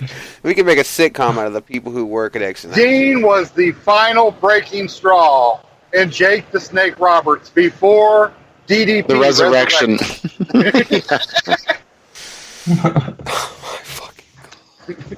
All right, so here we go. The personal issues of Jake the Snake Roberts have led to fans forgiving him for many of the terrible things he has done in the past. Roberts is known for being one of the worst wrestlers to meet over the years. He flat out disrespected fans and failed to treat them with kindness, despite the fact that they were paying to meet him at independent shows. Maybe he's changed now, though. Like, I mean, that may have been his heroin days or whatever, but like now he's clean. Now that nobody gives two shits about him. All right, I still really like Jake the Snake. I'm gonna hook you up with this last bit here. Roberts getting his life back on track by going clean. He has changed him From being a jerk all the time to only half of the time, his mood can be hard to figure out. Some fans have reported he is still a bit mean towards them and tries to get them away as soon as possible. Others have had better experiences. DDP yoga will only improve your social skills so much. Wow. I still like Jake. I mean, he invented the fucking DDT. Without that DDT, there would be so many wrestlers whose repertoire would either be changed or non-existent. All right, number 7, Scott Hall. Yeah, I've heard Scott's a... That's right. You know. He's all right for interview. Like, I've seen IYH do interviews with him, and it's been decent. But as far as meeting people, it's not worth it. All right, here we go. Another DDP yoga success story has seen Scott Hall change his life for the better, overcoming his addictions to drugs and alcohol. Hall, however, still is one of the wrestlers fans should try to avoid meeting at all costs. The big bad guy lives up to his moniker by being all about the money and caring little about the fan. One specific incident saw Hall refuse to sign a birthday card for a sick child suffering from cancer. Yep, I remember that. I think I talked about that on Real America Live a while back when it actually happened. Mm-hmm. That was some fuck shit, though. That really was. If you're not paying him, Hall views you as nothing. The old school approach of Hall also makes it impossible to get a good conversation out of him. X-Pac revealed on Chris Jericho's podcast that Hall keeps himself guarded at all times due to the belief that wrestlers need to present a mysterious allure. All of this factors into Hall being a wrestler that is not fun to meet. Yeah, fuck him, right? Yep, Chris Jericho's number 6. Yeah, I could see that. Oh, yeah, Jericho looks like a fucking dickhead. Yeah. He just made the list. All right, number 5. Okay, so number 5. So, years back, I went to Niagara Falls, and they had a signing back when the Raw energy drink came out. It was just a crap ton of nothing inside of a bottle. It's an energy drink, but anyways. Yeah. So, John Cena was there. I got his autograph. I was waiting in the rain, and then they had Randy Orton signing afterwards. So I did not get a chance to meet him because I did not want his autograph at the time. But he's the 5th person that you don't want to meet in person. Wow. Yeah. My cousin got the autograph. However, me, I was like, fuck that. I'm not waiting in the rain for him. Yeah, it's Randy Orton at the time was a major heel. All right, number 4 is Bubba Ray Dudley. Wow. Yeah. I always thought he'd be a really nice guy to meet. Bubba Ray was like one of my favorites when I was younger, besides Mick Foley, because I liked. I'll never meet him. Fuck him. Nah. Oh God, Dean has got some. Did you sell heroin to Bubba Ray too? No, but I did sell him a table one time. It was at Lowe's. Well, damn it, Dean! How much was the table? How much was the table? Yeah. It was just a regular folding table that I sold him because they was out for ECW. They was out of a table. They needed one more. Dude comes up to me and says, "We have to have one more table." And I'm all like, "Holy shit! Do you even know who you are?" And he's all like, "Yeah, but can you sell me this table?" And I'm all like, "Yeah, I guess." I mean, I didn't know what to do. I was all nervous and everything. The dude just comes up and buys this table for $26.99, and I was like, "Cool, whatever." $26.99. Dude picked him up and power bombed him through the table. No, dude ran out. He was in a hurry. Yeah. Nice. Wait, so is this another one of those legitimate stories where you sold him a It's table? a sensitive subject. I don't like to talk about my past work history. Just saying. Okay. Okay. Why didn't you bring this up? Like, I don't know, fucking, wrestling podcast has been going on for a year or so. He kind of reminds me of the Bushwhacker. Who, Bubba Ray? Yeah, Bushwhacker and Bubba Ray kind of had that same face, the beard and the Yeah, I can see that. the whole face kind of looks the same. Just like walking like that down to the ring in his camo. And Yeah, him and Luke kind of have that same face. yeah, I can see expression. that. Bushwhacker Luke and Bushwhacker Butch or whatever. I think it was Butch. Yeah, I know Luke. I don't know both of them personally that well, but I've met Luke in person a few times. So if you All know, right, so number 3 is Hogan. yeah, Nice. Hogan's a dick. I always Yep, liked yep. Hogan. He was one of my favorites growing up, but he's a dick. I think that should be scratched because apparently for the right amount of dough, Hogan would be real nice. Oh yeah, good point. Yeah, but that'd be like Scott Hall. If you pay him, he'll be nice to you. I mean, Right. if you paid me, I'd be nice to you, like an emotional prostitute. And if you pay Nick's wife, she'll be real nice to you. Wink, wink, nudge, nudge. That's a Also sensitive in the area, mall. Jason. Oops, my bad. All right, number 2, Scott Steiner.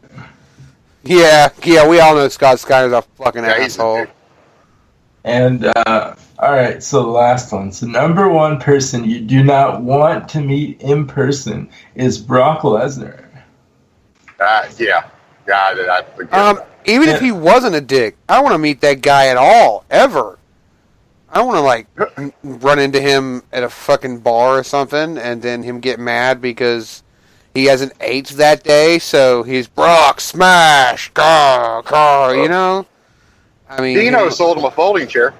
Did you, Dino? Did you No, I didn't. No, I don't remember one time I ever sold that dick anything. So not only does Dino not only does he sell Pepsi, and he has the middle name of Shano, and he sells tables to wrestlers, but now he sells folding chairs to wrestlers. Dino is a world-class salesman. This guy is the salesman of the year, I think. 2016 Right. salesman of the year goes to Dino. Don't call me Shano, the man for your promo, Mac. Just saying. How you doing? I'm sorry, guys. I'm kind of out of it. I'm talking to a guest that's going to be on my show. It will not be Jake the Snake with no heroin. So I want to put it out there. Nice. We all know Jake has graduated to meth. Yeah, he's doing the fancy people's drug now. So, I thought he was doing that yoga. yoga meth? Is that what they're calling it these days? DDP yoga. They call it yogurt. Yogurt!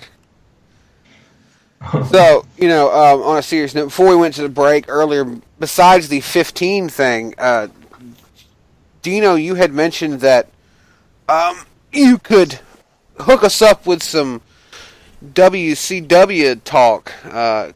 What would WCW Oh look yeah, well, a long time ago. like? What would they look like today? Here's the deal. You come up with the worst joining of the Bullet Club I've ever heard in my life. No, you know what? Whoever- That booking was fucking phenomenal, and you know it just as well as I do. No, everybody knew. People was like, what? Even Sean B. Sean B was like, what in the hell? Sean Dino's B. not Tricks trying are to say terrible. that everybody laughed at your expense, Nick, but everybody laughed at your expense. It's not true. It's not true, guys. So, and then I said that I could do a better booking of the resurrection of WCW to bring back WCW. And it's real quick. It's real easy. So here we go. Here's what's going to happen. At the time of the combining of brands, when Vince bought out WCW, as you do know, we didn't hear about WCW. That was it. He just bought pretty much what the WWE did was bought their libraries and their content. So that's, I mean, they was going out of business anyways, just for the simple fact that Turner Broadcast, they or Time Warner or whatever wasn't going to support them anymore. Right. They're just going in different directions. Well, now as time would go on, of course, you would see WWE become the multi-conglomerate, the monopoly of wrestling that you see today. This goes back to before WrestleMania last year. We saw the comeback of Shane McMahon. And this was where it would completely take place. But my booking would have been a little bit sooner. During, well, actually, no, it would actually be perfect timing because this was after the brand split. But anyways, Shane O'Mac comes back, does that shocking return that he did, and this is where it would start. And then eventually you would start to see Ric Flair. You would start to see Goldberg. You would start to see just these Booker T. You would see little promotional, like little venues of just guys just maybe passing by in a WCW T-shirt. Guys just walking around talking about old WCW stories. And eventually, when McMahon came up, this would be after WrestleMania when he fought The Undertaker and lost, where Shane said he was more of a man than he was, he was being respectful, walks up there and shakes his father's hand, and is kind of like one-up his dad. And he wanted to see what Shane had, so he let him run Raw for a little while. Shane would look at him and say no. And then all of a sudden, out of nowhere, you would see the biggest promotional ad in the history of the wrestling business, and it would be for WCW. As you can tell, SmackDown Live is doing great with Daniel Bryan and Shane O'Mac there, kind of calling the shots there for the creative part of the show, and that's because Shane McMahon has got his father. You got to understand, Shane learned the mechanics of how the business works and not so much the technical wrestling skills in the ring. He learned how it works first and how to promote it. His dad's a promoter. It's what Shane knows how to do. It's what he does. And you would see after that, a lot of wrestlers go to that brand. And we might not have seen NXT last very much longer because your NXT is your WCW and I honestly believe, and you can hate me when I say this, but you can't deny it. I honestly believe that instead of John Cena joining the Bullet Club, John Cena would join the WCW brand and make it rise from the ashes. And that's it. And that's how WCW would be going strong today. It would be revitalized, re-promotioned, and there it is. The resurrection of the WCW. Yeah, it was okay. It was all right. I've done better. Of course I've done better. Oh, and speaking of, I did not even fucking realize this. I was not paying. I've been trying to advert for the show, trying to get as many people in here as I possibly can. But there has been a chatter in our fucking chat room hanging out, trying to get our attention, and, unfortunately I have ignored him because I am a fucking asshole. Backhand Studios, who is another really good show here on Spreaker. You guys should go and definitely check them out. Backhand Studios, said a few things. I'm trying to scroll up, but it's to no avail at the moment. I got a few messages here. But, he says the wrestlers will be interesting, but the promoters and the managers are the snakes I wouldn't want to meet. Loving this backstory shit. It is badass. And then somebody from Exit 92 Radio said that he's a great booker. Dean is a great booker. I didn't say that. Not me. I'm on my own, and that's how you see my posts. Well, how's Mike be? it wasn't me because it was okay. I've definitely done better. Who's a great booker? Not you, but you're okay. Wow. You're good for. He can't admit defeat. Like, I don't understand. Like, I don't need to. Dean, so one question. yeah, So what's up? If John Cena goes into that new WCW promotion, would he go back to his original name, the Prototype? No, Yes, sir. No, he wouldn't. Yes, because sir. there wouldn't be any reason to, because he would lose steam. I think he would lose steam. Now, see, in recent interviews, even in Austin's podcast, they asked him. They said, what's up with you going heel? Will you ever go heel? And I think that's when he was the United States champion, and he pretty much said, he's like, I don't see myself going heel because I don't see why I need to. Going heel for John Cena would be like Hogan joining the NWO. That's what it would take. That would be a major, major leap. They would have to just literally wing that shit. Mm-hmm. Right. And I don't see him. His old name, that would technically be a heel angle. Right. Because that's what it was. Would it be? And wait a minute. Now, Mike, correct me if I'm wrong, but the Prototype was when he OVW. Right. Okay. Was that the Florida? Yes, that was Ohio Valley Wrestling. He did do some work with FCW, Florida Championship Wrestling. Okay. But I believe by the time he made it to FCW, He changed his name to Mr. P. Was it Mr. P in FCW? Yeah, it was Mr. P. He went from the Prototype to Mr. P. The Prototype, I think, was his best angle. But, I mean, that's just my opinion. Because I like the whole android kind of gimmick. Making himself look like a machine. Well, what I think they never really were able to capitalize on was the Backhand Studio says hashtag heavy.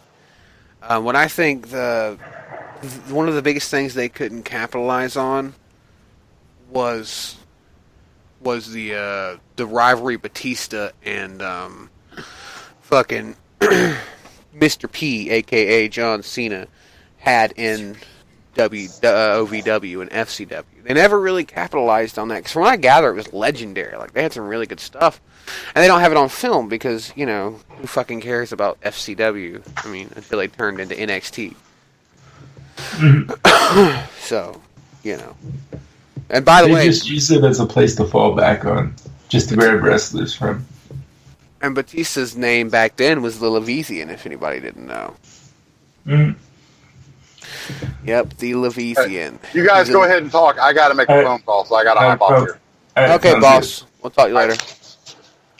No, the Levisian was Levisian. Jay? Really, Jay? Jay. There Don't we worry, go. I ended with him. He can come back when he's ready. Yeah, because Jesus. Yeah, I know. So your thing talking You guys about keep Batista. talking, just give me 1 second. Alright. So that whole thing, him mentioning Batista, got me thinking about this meme. It says the evolution of evolution. And it's got photos of Batista, Triple H, Randy Orton, and then it's got Ric Flair. Everybody's got changing photos, and Ric Flair stays the same throughout the whole thing. You want to know why? You want to know why Ric Flair stays the I same? thought that was funny. Or like earlier, the comment about CZW, and it's got it's a meme. It's got Ric Flair, and I keep forgetting the name of the person that's next to him. It'll come to me later when I'm not thinking about it. But it says, "I want you to take Brock Lesnar on a deep dark journey into your past," and it's got him saying, "Oh God, CZW." Well, Fun at CZW. Does anybody remember that match though? WrestleMania 32. I mean, it was probably the worst hardcore match of all time. Yeah, I mean, I could point out a few that were just as bad, with like Boss Man and stuff, but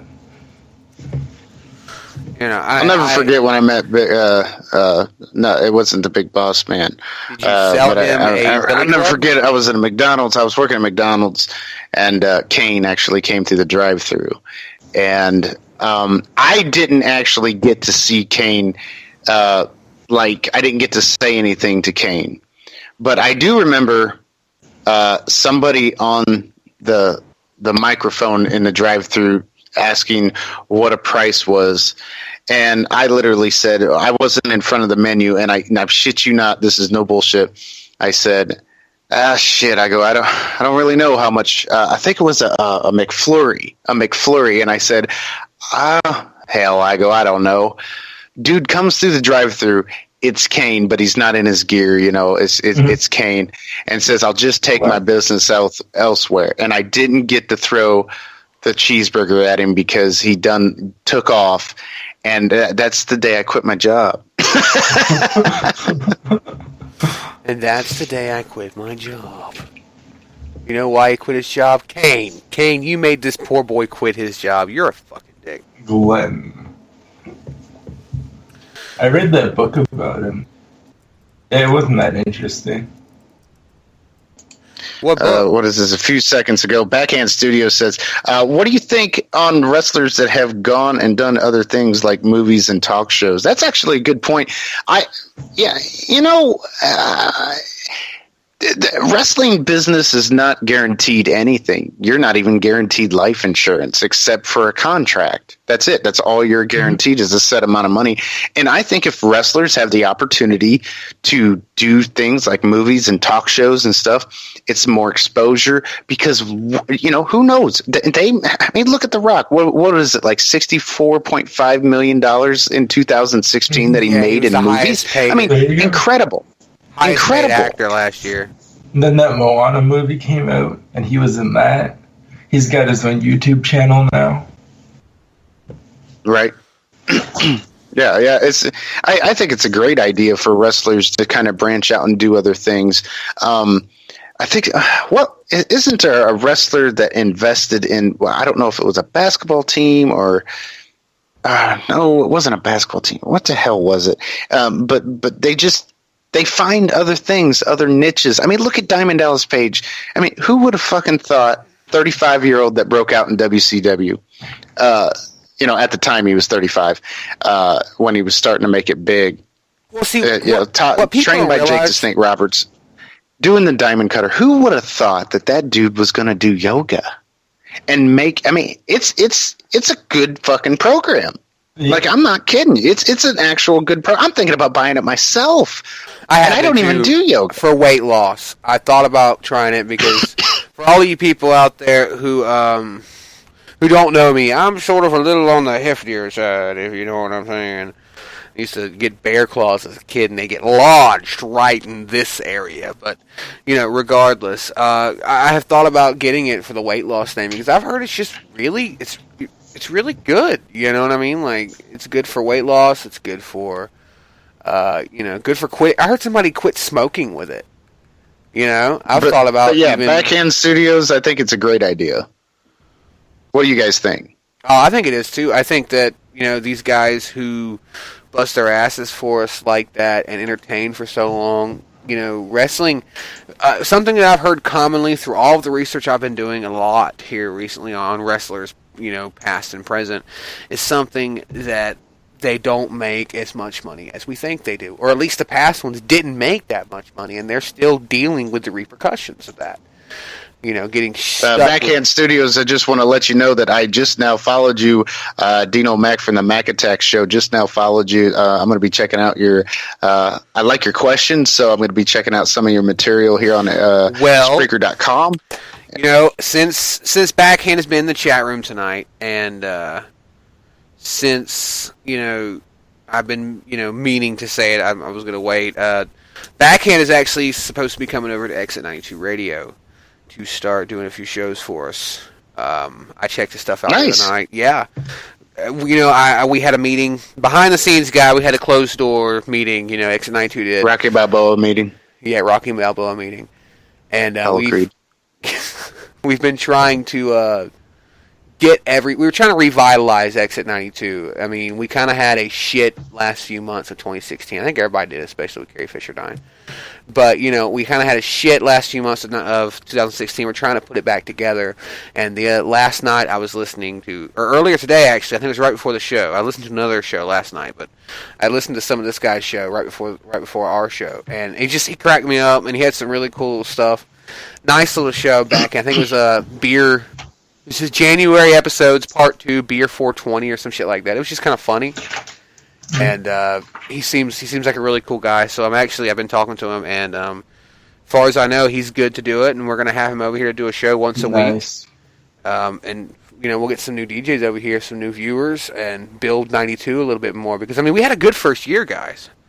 Beer 420, and if like I was telling him, he's got some really good stuff. It's all you do when you get over here. Your stuff is your stuff. It's not going to be touched by anybody. We haven't had that fucking problem. You know what I mean? It's not a problem. Not at all. But first year, 15,000 hits. I think we've done very well. Better than 14,000 hits in 1 year. You know what I'm saying? So, another thing about we were just talking about wrestlers who go on to do other things. Speaking of wrestlers who go on to do other things, does anybody remember? I mean, it's kind of hard because they obviously failed. But does anybody remember any of the wrestlers who went out and tried to do movies that didn't do very well? I think the only one I can think of is Roddy Piper. God, I miss him, but he only did one movie that was any good whatsoever after wrestling, and everything else was absolute. Oh, you mean absolute dog shit? The best movie that he's ever done that's out there by John Carpenter. Yeah, They Live. One of the best. That was a great good, fucking and movie. so is that movie. But that's it. Everything else he ever put his hands in. But you don't need anything else. It's Roddy Piper. He's got that one iconic line, and that's all that matters. I'm here to chew bubblegum, to chew bubblegum and kick ass, and I'm all out of bubblegum. Yeah, I will say that, that is a pretty damn good line. I mean, up to that point, where the hell have you heard that? But Roddy Piper has done some I seen, actually, Brian Zane. Well, boys, I've got nothing left. You've got nothing left. Dude, just grab another one of those Dean's orange juices out of the refrigerator, and I promise you will re-energize yourself. It is like a re-energization of the soul. It's all you need is a Dean's orange juice. Right here. Made in the U.S. Right, cheap pop. Yes, sir. Oh, dude. Speaking of cheap pop, fuck me. I wanted to mention this at the beginning of the show because we're obviously running out of time. You know what I mean? We're running out of stuff to talk about because we have vastly went off the schedule I had planned for the show. Things. Well, me and Mike may go on then, and indeed, if you want to hang around, you're more than welcome to because I really like having you on. But something I want to talk about this day, 1998. So what is that? That's almost 20 years ago. This day. Mick Foley took on The Rock, main event of Raw, for the WWE Championship. At this exact same time, Eric Bischoff had got on his show, a little show called Nitro, and had announced that Mick Gave away the results. Yep. And you know what happened? The one thing that Eric Bischoff never took into account. 600,000 viewers left WCW Nitro that night to watch Mick Foley win the WWE World Championship. And you know what? Even to this day, when I watch that match, because it is one of my favorite Raw moments of all time, I still get goosebumps. From that fucking scene when Stone Cold getting the pop. The thing that gives me the most goosebumps out of that match is the pop when Stone Cold comes in, because it's just in unison. There's no people, some people going boo and some people going yeah, or there's more, there's no division. It's Stone Cold's here. Business is about to pick up. You know what I mean? Even with Michael Cole on commentary, that was one of the greatest moments in Raw history. And thought I'd share it with you guys. It was incredible because Tony Schiavone fucked it all up. He was told to do it, and he was told to make it seem like it was worthless, and he said, Mick Foley, and they're going to win their title. Huh, that's going to put some butts in the seats, and it was on. It put some butts in the motherfucking seats. He goes, that's going to put some butts in the seats, and that was the moment I changed the channel. I was like, oh, press the previous button on the remote. There it is. Yeah, WCW. That was really the beginning of the end for WCW. I mean, ratings were kind of on an even keel after they had kicked WWE's ass for years. They had finally caught up, and that was the moment. 85 weeks. 85 weeks. That's a good run, but that's not a guaranteed stamp. There was nothing set in stone. I mean, dude, honestly, people were thinking it was going to be the end of the global conglomerate known as the WWE. You know, I mean, WCW is whipping that ass for 85 fucking weeks, which is a year and some change. Don't tell me it's like something, exact, because I failed math 3 years in a row, so get off me. It was a little bit over a year and a half. A little over a year and a half. And I don't know. I mean, it was a great run, and things were good, but things weren't good. I mean, when you see the wrestlers on interviews talk about how the atmosphere was, I mean, it was almost where people was just, if you wasn't somebody in the WWE, you was nobody in the WCW, except for a few named wrestlers. Sting being one of those wrestlers. So, it was just they put the new and upcoming talent down on the ground, and they took the old talent that was made of they used WWE's wrestlers to become big, and it worked, but it was very, very short lived. Yeah. I still think Goldberg was their greatest creation of all time. Him and Sting were the greatest creation WCW. You know who I was always a big fan of that nobody ever gives him any kind of fucking any kind of damn props? Buff Bagwell. Nobody likes Buff Bagwell. I love Buff Bagwell. I thought his fucking character was interesting. It wasn't different, but I don't know. He was country, and he was different. You know what I mean? Like, you know what I'm saying? Backhand Studios. Oh, go ahead. Go ahead. You go ahead. Oh, I was just going to say, Backhand Studios asked, what do you think of JCW circuits and Blood Wrestling 30?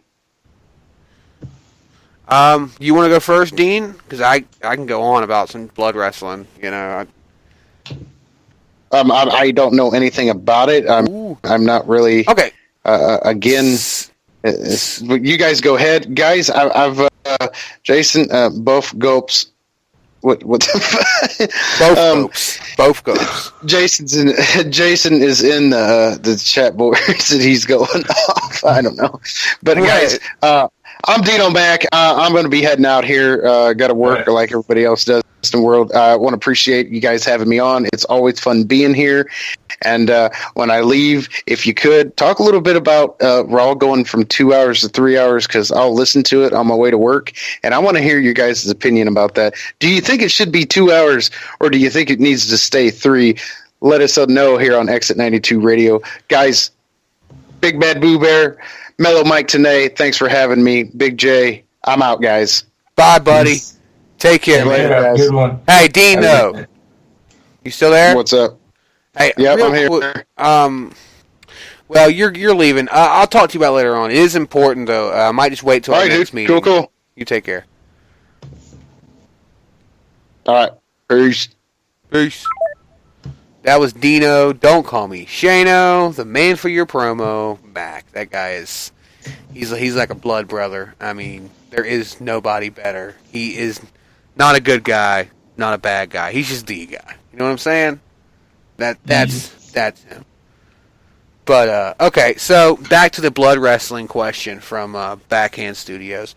Now, if I'm correct, and strike me down if I'm not, because on a very, very, on occasion. I can be wrong from time to time. Mike has been here to see that. And by the way, Jay, out there in the chat, if you're good to come back on, dude, just let us know and we'll message you and get you back in here. But blood wrestling is like backyard wrestling, correct? Is that what he's speaking of? Is backyard wrestling? I think so. Okay, so backyard wrestling. You want to talk some backyard wrestling? Thumbs and assholes. You want to talk some backyard wrestling? One of my favorite backyard wrestling, I don't know what you would call them, a conglomerate, I don't know, is ESW. Now, ESW is not as heavy as some of your other promotions, but they had some really good stuff. You know, they did a lot of better stuff in their earlier years. Now it's kind of turned into just a regular wrestling company, and it seems like it took something away when they brung the ring in and got rid of the blades. It took something away from the show. But I love blood wrestling. I think that it's an art form that is not really cared about as much as it used to be. You know, the late '90s. Hold on a second. Now, you know, honestly, I've never tried. Backyard Studios has said, he's like, well, backyard wrestling, but also Chinese blood wrestling with glass and tacks. And, well, you know, you name it. ICP used to narrate some of the raw, older stuff. I, unfortunately, have never checked out Chinese blood wrestling, glass and tacks. Now, the closest I've ever gotten was I watched the Deathmatch tournament of 1996 with Mick Foley, who won it. He went on to win. Hold up. I'll be right back. Give me one second. Go ahead, boss man. But yeah, I watched that, and that was a fucking awesome, you know, setup of matches. If that's what you're talking about, then yeah. Now, I've watched a little bit of JCW, and honestly, I wasn't a fan. I used to really be a big fan of ICP back when I was younger. But when I heard about their wrestling company, I was like, oh, I'm gonna go check it out. And I don't know, like, I just never really felt it. Like, it felt like they were just trying to ride the wave of some of the guys they had brought to the company. Yeah, you got to see RVD again, Scott Hall, and the JWO and shit like that. But it just, I don't know, I never really liked JCW that much. I like the hardcore wrestling and such, but their company in general, I wasn't. How about you, Mike? Did you ever check out JCW? Yeah, I've seen a bit of the Juggalo Championship Wrestling. I'm not big on it, but it's there for the price. It's decent. They got a few good guys in there. Now, Jason says that blood wrestling was the best when it was on Glow with the period blood. It's fucking terrible. You need to see Glow was alright. Glow had its shining moment in the mid to late 80s. It was one of those wrestling companies that actually did shit. Like there was reality in their wrestling. Like if somebody came up with a chainsaw or something, it was real. It wasn't like all these other companies where they avoided having all that stuff like guns and that. They didn't bring that out because they wanted to make it a little more safer. It's like now with WWE where it's kid friendly. It's a little safer. Whereas back then they had all the blood, the guts, the razors, everything. Yeah, I never got to watch too much Glow. I got Glow on DVD. I could probably hook you up. Oh, you might have to, because I've heard nothing but good things about Glow. So you might have to. It's kind of cheesy, but it's still good at the same time. Is it one of those things, if you can get past the cheesiness, it's really worth the time? Yeah. If you can get past some of that cheesiness, it's good. Some of the wrestlers, like, there's one Queenie. Queenie was one of the wrestlers there. But with her, like, over the years, she's had all this shit go on with her life. And so she had a post where she was trying to raise money just for medical bills and shit. But I mean, that's what happens. All these old wrestlers, they get to that age and they've spent up their money. They've got nothing left, and now they're just trying to scrounge around because they're pretty famous just to get somewhere, just to try and get themselves something to keep themselves going so they don't lose out on surgery or on this, on that. Yeah, well, I mean, that shit's some rough stuff, too. I mean, once you get older and you can't wrestle anymore, then it turns into, people aren't wanting you anymore, and you have all this shit. You still got bills, no matter whether you can go out or not. You know what I'm saying? Right on. Yeah. You were talking about IWA 96, right? What do you mean, IWA 96? You're talking about King of the Death matches. Oh, yeah. King of the Death match. So I went and I was looking for it, but I do not have it right now. However, I did find IWA 96. I got it, but I found it on YouTube. Not 96, 95. I got 95 on DVD right here, in hand. You have it in hand? Well, not DVD, but VHS. Yep, and you are a cunt. Yeah. Yes. That's the one with, you got Tiger Jeet, Singe, the barbed wire barricade match, Leatherface and Terry Funk, Cactus Jack, Terry Gordy. Bunch of good matches on this stuff. I got a couple of them. I just couldn't find number 6. 96. Yeah. They there was some good matches, dude. Like anything with them though is fucking good. That was some good shit back then. Unfortunately, we don't get that same kind of quality these days. No, not anymore. Is Severn the one that's coming to WWE? Is he related to Dan or? I don't think so. Trent is British. Trent Severn is British. I think it's just a coincidence. I don't think it's anything more than that. I was just curious because you talked about it, and I was like, hey, maybe he's related to Dan. Would be cool though. Yeah, it'd be fucking badass. Definitely. So before we go, because we've got 39 minutes left here before we have to pack it up for the night and let you guys and gals get back to the real world. Dino wanted us to talk a little about WWE going from 2 hours to 3, wasn't it, or was it 3 hours to 2? Mm-hmm. 3 hours to 2, 2 hours to 3. Which one would do better? 3 hours to 2. I feel like a 3-hour show. It's funny because we're about to, finish up a 3-hour fucking show, but I feel like a 3-hour show of wrestling, which still, once again, ironic, is too much. It's just too much. I mean, I don't watch Raw anymore because it's just takes too fucking long. Interview. Huh? Jason said Goldberg interview. Yeah, I wish. Oh, fuck. Yes. Goldberg interview. Fuck me. Yeah, we got off track. I've got a Goldberg interview for us. And it's only a few minutes long. Shit. Give me a second. Let me get to it. Goddamn pop-ups. Porn, midget porn, nugget. Come on. Give me a second, guys. I had a busy weekend, so it's you guys know how it is. Y'all. All right, while you're finding that, I'm gonna go through something here. That's fine. All right. So it's top 10 things that should be on WWE's 2017 New Year's resolution. It's by Forbes. All right. So real quick here. Many people make New Year's resolutions for themselves, but have you ever wanted to make one for someone else or even? Perhaps that's just me, but I'm the one with the keyboard and ideas so I can improve upon in 2017. All right, so number 1, bring back Hulk Hogan.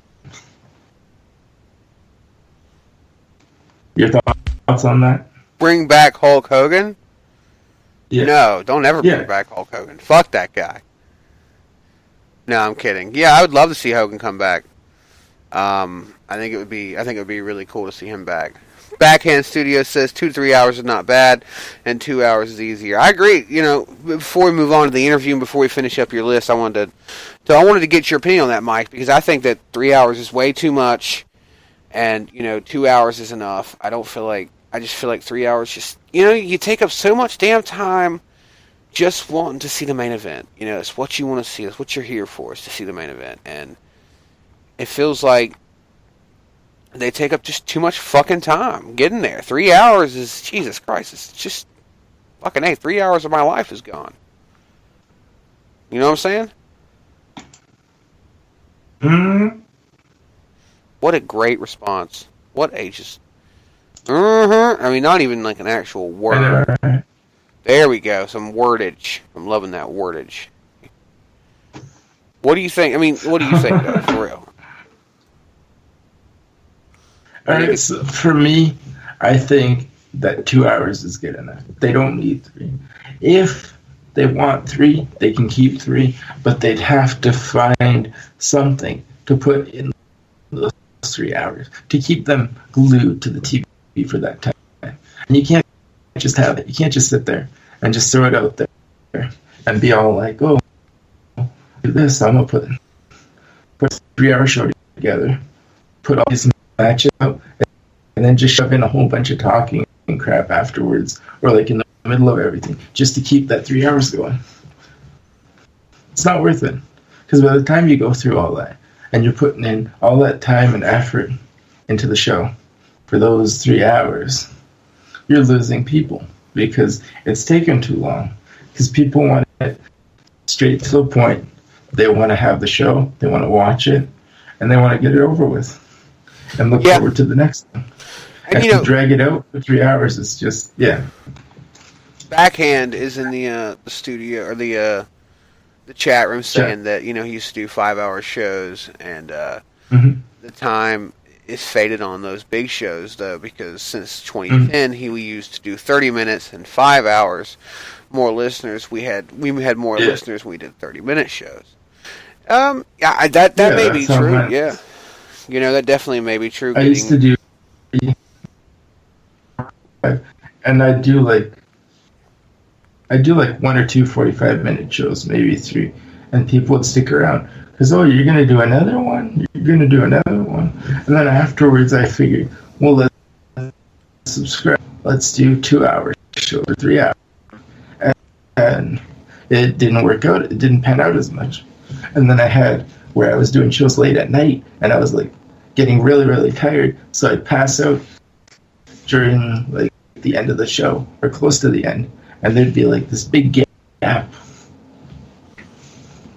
Well, but like, what's good about the 3-hour shows is that you have that time that you can get 20 people in 30 minutes, and then maybe nobody for another 45 minutes to an hour, but then you can get another 20 minutes, another 20 people in the next 30 minutes. Like, it's just, it seems to work pretty well. Yeah.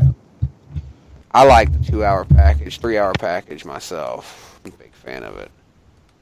That's worthwhile. It's worth having because of the extra hours in the long run that you get to have as backup when you want to do more shows. And that's here on Spreaker.com, where you can make all your podcasting dreams come true. Yes, yes. Yes, yes, you can. Talk about them dreams right there. Mm-hmm. But there yeah. Right, I think they should go down to a 2-hour thing, too. Now, let's finish up that list, and then we're probably going to say our goodbyes for the night. All right. I couldn't get the Goldberg interview. It wasn't working. I should have just got it downloaded earlier, but I wanted to try something out on my computer tonight. I'm just going to play it straight from YouTube, and it just. Oh, we can do that the next episode. Hands down. Yeah. We'll play it right away. I will remind you right at the beginning of the show before it even starts. Yeah, you just remind me. You be the happy little got it. All right, Canadian so number helper. 2 here is create a new match type. What do you say? So it says the Championship Scramble, Money in the Bank, Royal Rumble, and the Elimination Chamber, all great innovations that have led to hours of enjoyment for fans. They said 2017 should be the year we see a new match type. Create a match contest to open up to WWE fans would draw a ton of engagement from the fan base. Well, they could always bring back the Raw Bowl. They could. I mean, Remember they the just Raw want to Bowl? bring back, have some kind of new match, just to liven it up. So it's a change, so it's not the same things over and over again. Do you remember the Raw Bowl? I think I've seen it like once or twice. I fucking remember it bad. 100%. It was so bad, dude. Yeah. Oh, it was fucking atrocious. Yeah. Well, that's a good thing. I guess that's why I don't remember it. Yeah, you ain't missing nothing. I'm grateful I don't. The first honestly. Raw Bowl, like the first match of the first Raw Bowl, 'cause it was like a football-oriented show on Raw. It was like a 4-way tag team match. At any point in the match, each tag team had one timeout that they could call when they got tired. It was supposed to be for tactical advantage. It was a 4-way tag team fatal. It was a 4-way elimination tag team match. It was insane. Like, they all had jerseys and all this shit, and I was just like, what the fuck is this? It was nuts, dude. It was fucking nuts. Alright, next up, add depth to the women's division. I love Charlotte's overall talent, and I have mad respect for Sasha Banks' heart, but it felt like they wrestled each other 54,000 times in 2016. Why? Mainly because there just aren't enough female superstars on the roster to deliver any variety. With talents like Asuka, Ember Moon, and Mandy Rose seemingly ready to take the leap into the big time, the WWE needs to call them up sooner rather than later. What? Amber Moon's not ready. Asuka's still down in NXT. Mm-hmm. And, like, Becky Lynch is on SmackDown. They should bring her over to Raw and see if she could... But they're talking about bringing Mandy Rose in. Just, like, that's their choice of wrestler right now. Because of the fact that she's on SmackDown. So, I mean, you can't just bring Becky off of there to there. Because then there goes some of your ratings. Not that it's going to bring much down, but she's still part of that whole built-up SmackDown that's keeping things past Raw ratings.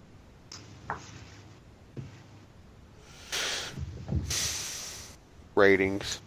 Gotta Yeah. look. The ratings. Mhm. No. My only thing about women's wrestling with Charlotte and fucking Sasha Banks is, like you said, it's been done a million times. No depth to the roster is the reason. The reason there's no depth to the roster is because they're only bringing in a lot of males. I mean, you see Kimberly and everything coming in. We talked about that earlier. They really need to start looking at the British strong style women's wrestling division out there in the UK. There's some nice British wrestlers. There A few are good Japanese wrestlers too. Yeah. But they don't want to bring that in there because that's talent that compromises the way they do the women's wrestling. See, another thing they really need to look into. Because it's a lot different. See, now, bringing in women's divisions from all over part of the country. Bringing in women divisions from all over part of the world. A lot of the other parts of the world, they all do men-on-women action as far as wrestling is concerned. What do you think about that, Mike? You think that's a bad idea to bring to the WWE? Men-on-women action? No, it's not too, but it's still. I think it wouldn't be a bad idea if you do men on women, but only specific men on women bouts. You can't just shove every single man against every single woman. It wouldn't work out good because you get all these people that have so much credibility, and then all of a sudden now you're shoving a woman wrestler against them, and now they're supposed to lose that match. So then that takes away all their credibility that they worked up for because they just lost to a female wrestler. I mean, but does it really though? I mean, come on, imagine it's like China. I mean, if she beat you, it's because she was badass. She wasn't just a women wrestler. Yeah. Yeah, but it's China. China was like big muscle and like badass, whereas all these women's wrestlers don't really look too badass. It's more of like it's a female kind of thing versus China, which looked a little more hardcore, or it was like looking at like say Undertaker or someone along those lines.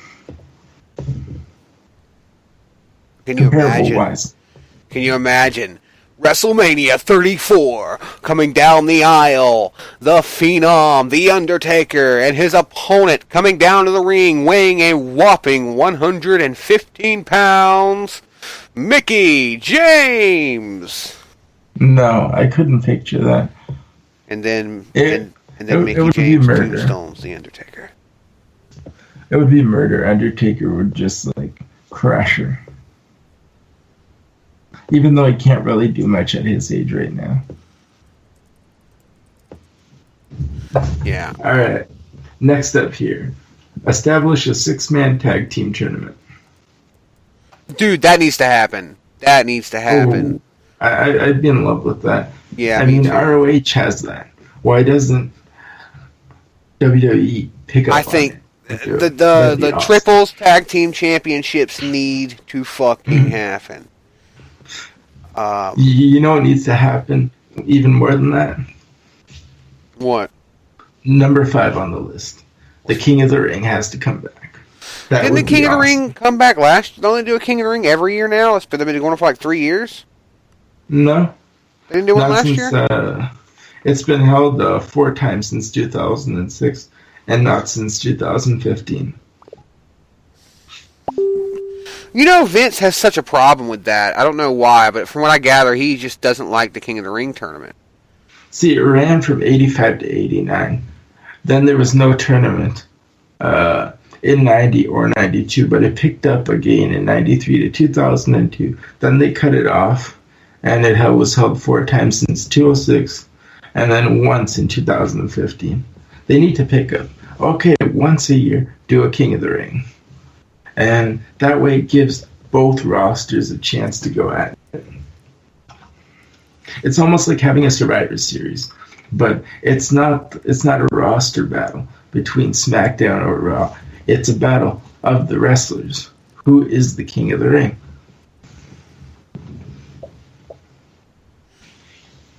Yeah, but... So for me, here's my opinion. If they bring back King of the Ring, they could have it as a world stage kind of event. So you have a preliminary with all the you want at it. And then you can have wrestlers from, say, All Japan Pro or New Japan and all that stuff. And like a few other different promotions, like ROH and stuff, just come in as like a little kind of buffer for the event to get more, because that would make them a lot more money that way if they had a little variety in the King of the Ring. They definitely need that. That's for sure. They definitely need a bit of more variety, because it does get kind of boring, I can see. Yeah. But it's the King of the Ring. I mean, some of the greatest stars in the history of this business came out of that King of the Ring tournament. Yes, Stone Cold Steve Austin.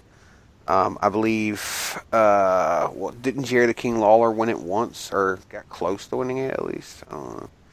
Owen Hart, I believe, won it. They just have had some of the greatest stars, go through the King of the Ring tournament. Booker T, he was pretty good at one point.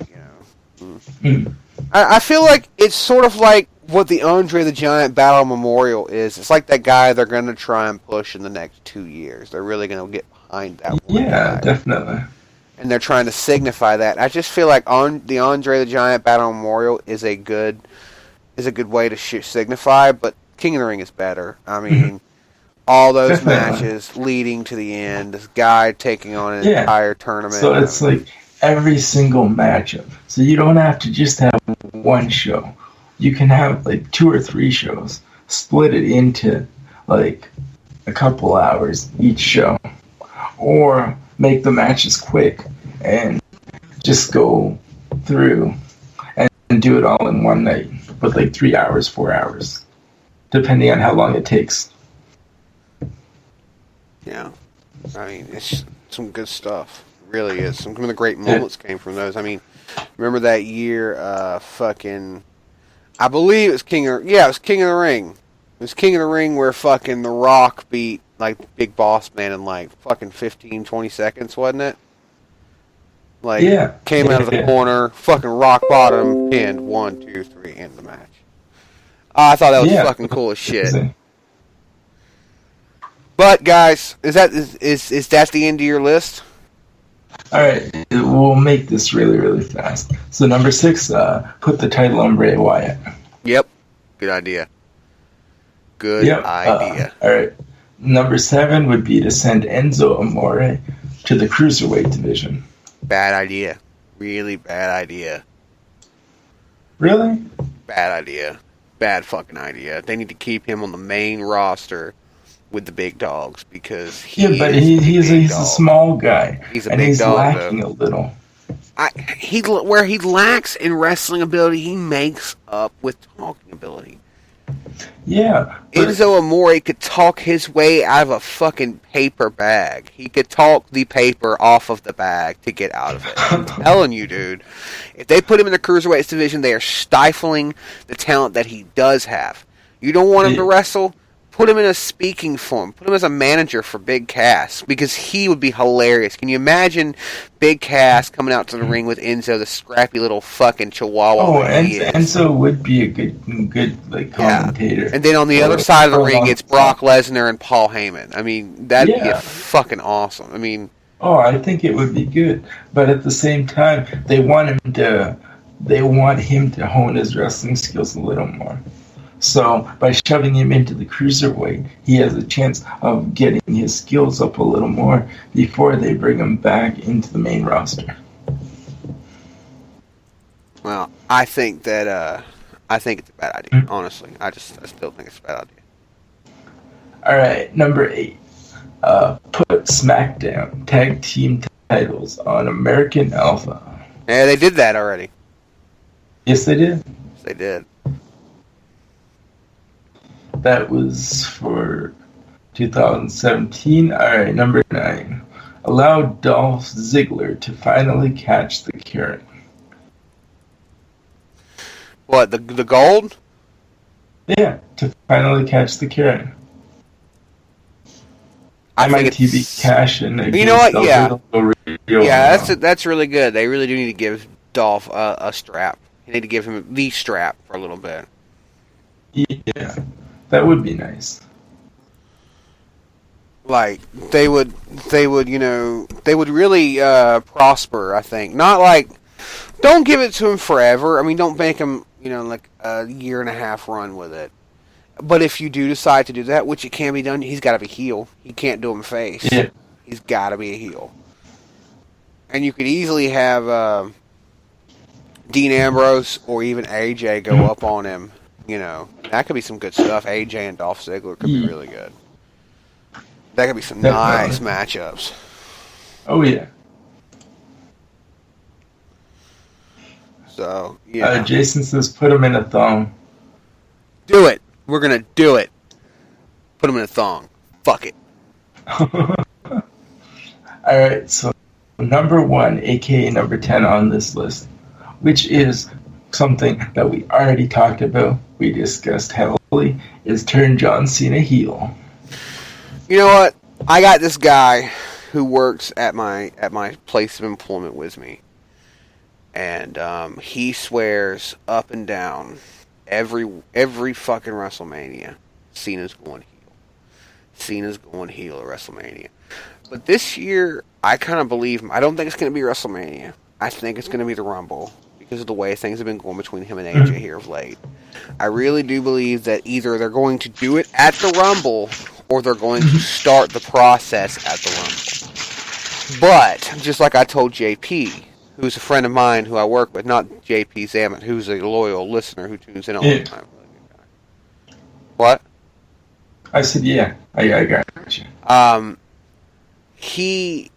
I told him it really doesn't matter, though. I mean, because that time in this business for Cena to turn has come and gone. He's not hot enough for a turn to really fucking matter anymore. I mean, yeah, because people brought up, well, Hogan was losing his spark, and, you know, he was a few years from, you know, dropping into the melting pot of irrelevancy, you know, called, like, autograph signings and sweaty lodges and shit, but he did the heel turn just in the nick of time, just before his head. Like, if you think about it. Yeah. Go ahead. No, you're fine. Go ahead. Oh, okay. Like, if you think about it, what's happening is John Cena is transitioning away from full-time presences on the WWE promotion. So, for him, if they turned him heel right now, it'd be over within the next 4 months or so. So that would just be his little shining glory of going heel before he fully left WWE and so on. Because he's been taken off the flagship show, and Raw has survived. So, I mean, he's also been absent from SmackDown for weeks. And yeah, while, I know that much. I heard he was like supposed to be doing a movie or something. It survived well. So bringing Cena back in and turning him a heel would electrify the WWE in a sense. It definitely would revitalize. It'd provide his babyface rival a massive push, basically. It definitely would revitalize his character, I will say. Yeah, that's all I'm saying. That's basically what I'm seeing right now. That if they brought him back as heel, it would provide the push for the babyface rival, and then he'd be able to just go out with a bang.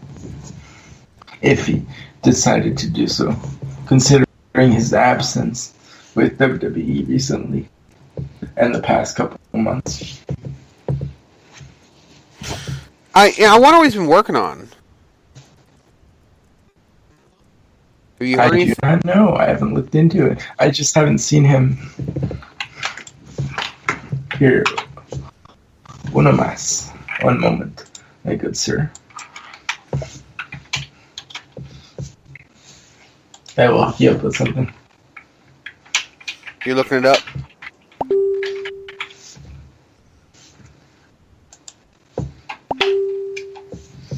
Alright, John Cena's absence from WWE SmackDown. Alright, let's see. Was he running a Chinese sweatshop? Because that's what I figured. Was he? I feel like he was working on a sweatshop. Maybe. That probably what was going on. But, ladies and gents, we are about to call it a night because it has dribbled down into silence and me and Mike, stalling to the inevitable. We're going to head out for the night. Remember, next week there will be no 4-Post Massacre. It's going to be an RML, Real America Live. And then the next week after that is supposed to be a Nerd Central HQ. And then the final week of the month, the 26th of January, is going to be another 4-Post Massacre with me, Mike B, Big J, and Brian Zane from Wrestling with Regret on YouTube. So keep it locked in live here with us. I'm gonna throw a track up, to play us off, so you don't just get some abrupt ending. I'm gonna try to start doing that. You know what I'm gonna play? I'm gonna play a little bit of Tomini Dove. I can't say her name fucking right to save my life. She's really good. I found her on the Rick Landstrom show, Music Mafia. Some really good shit. If you haven't checked out Music Mafia Radio, head on over there and check it out. And also check out Backhand Studios while you're at it. They got some really good stuff. They've been on this Spreaker Spreaker app since the beginning of time, and you can tell by the experience that they promote in their voice and the music that they put out for you to listen to. Really good stuff. Check them out as well. Because as long as everything goes correctly, Backend Studios will be working with us very closely, hopefully very soon, so we can get Exit 92 up there on the big time. The big time. Yeah. And check out his Twitter account, Backend Studios, at Beer420. You can also check out us at Exit 92 Radio. Beer420, Exit 92 Radio. Just put an at in front of them. And there's your Twitters. But here's Crazy As Crazy Does by Tamani Dove. We're going to call tonight. Thank you for tuning in for this 3-hour wrestling show we call the 4-Post Massacre. I'm the Big Bad Boo Bear for Big J, who probably says, like, you know, goodbye and fuck you in the vagina hole. And then Mike B says, Peace. lot of energy there, Mike. I'm feeling the energy. Yeah. Thank you. Oh, excuse me. The hashtag for Backhand is hashtag Backhand Studios on Twitter. And we're out of here. Oh, yeah.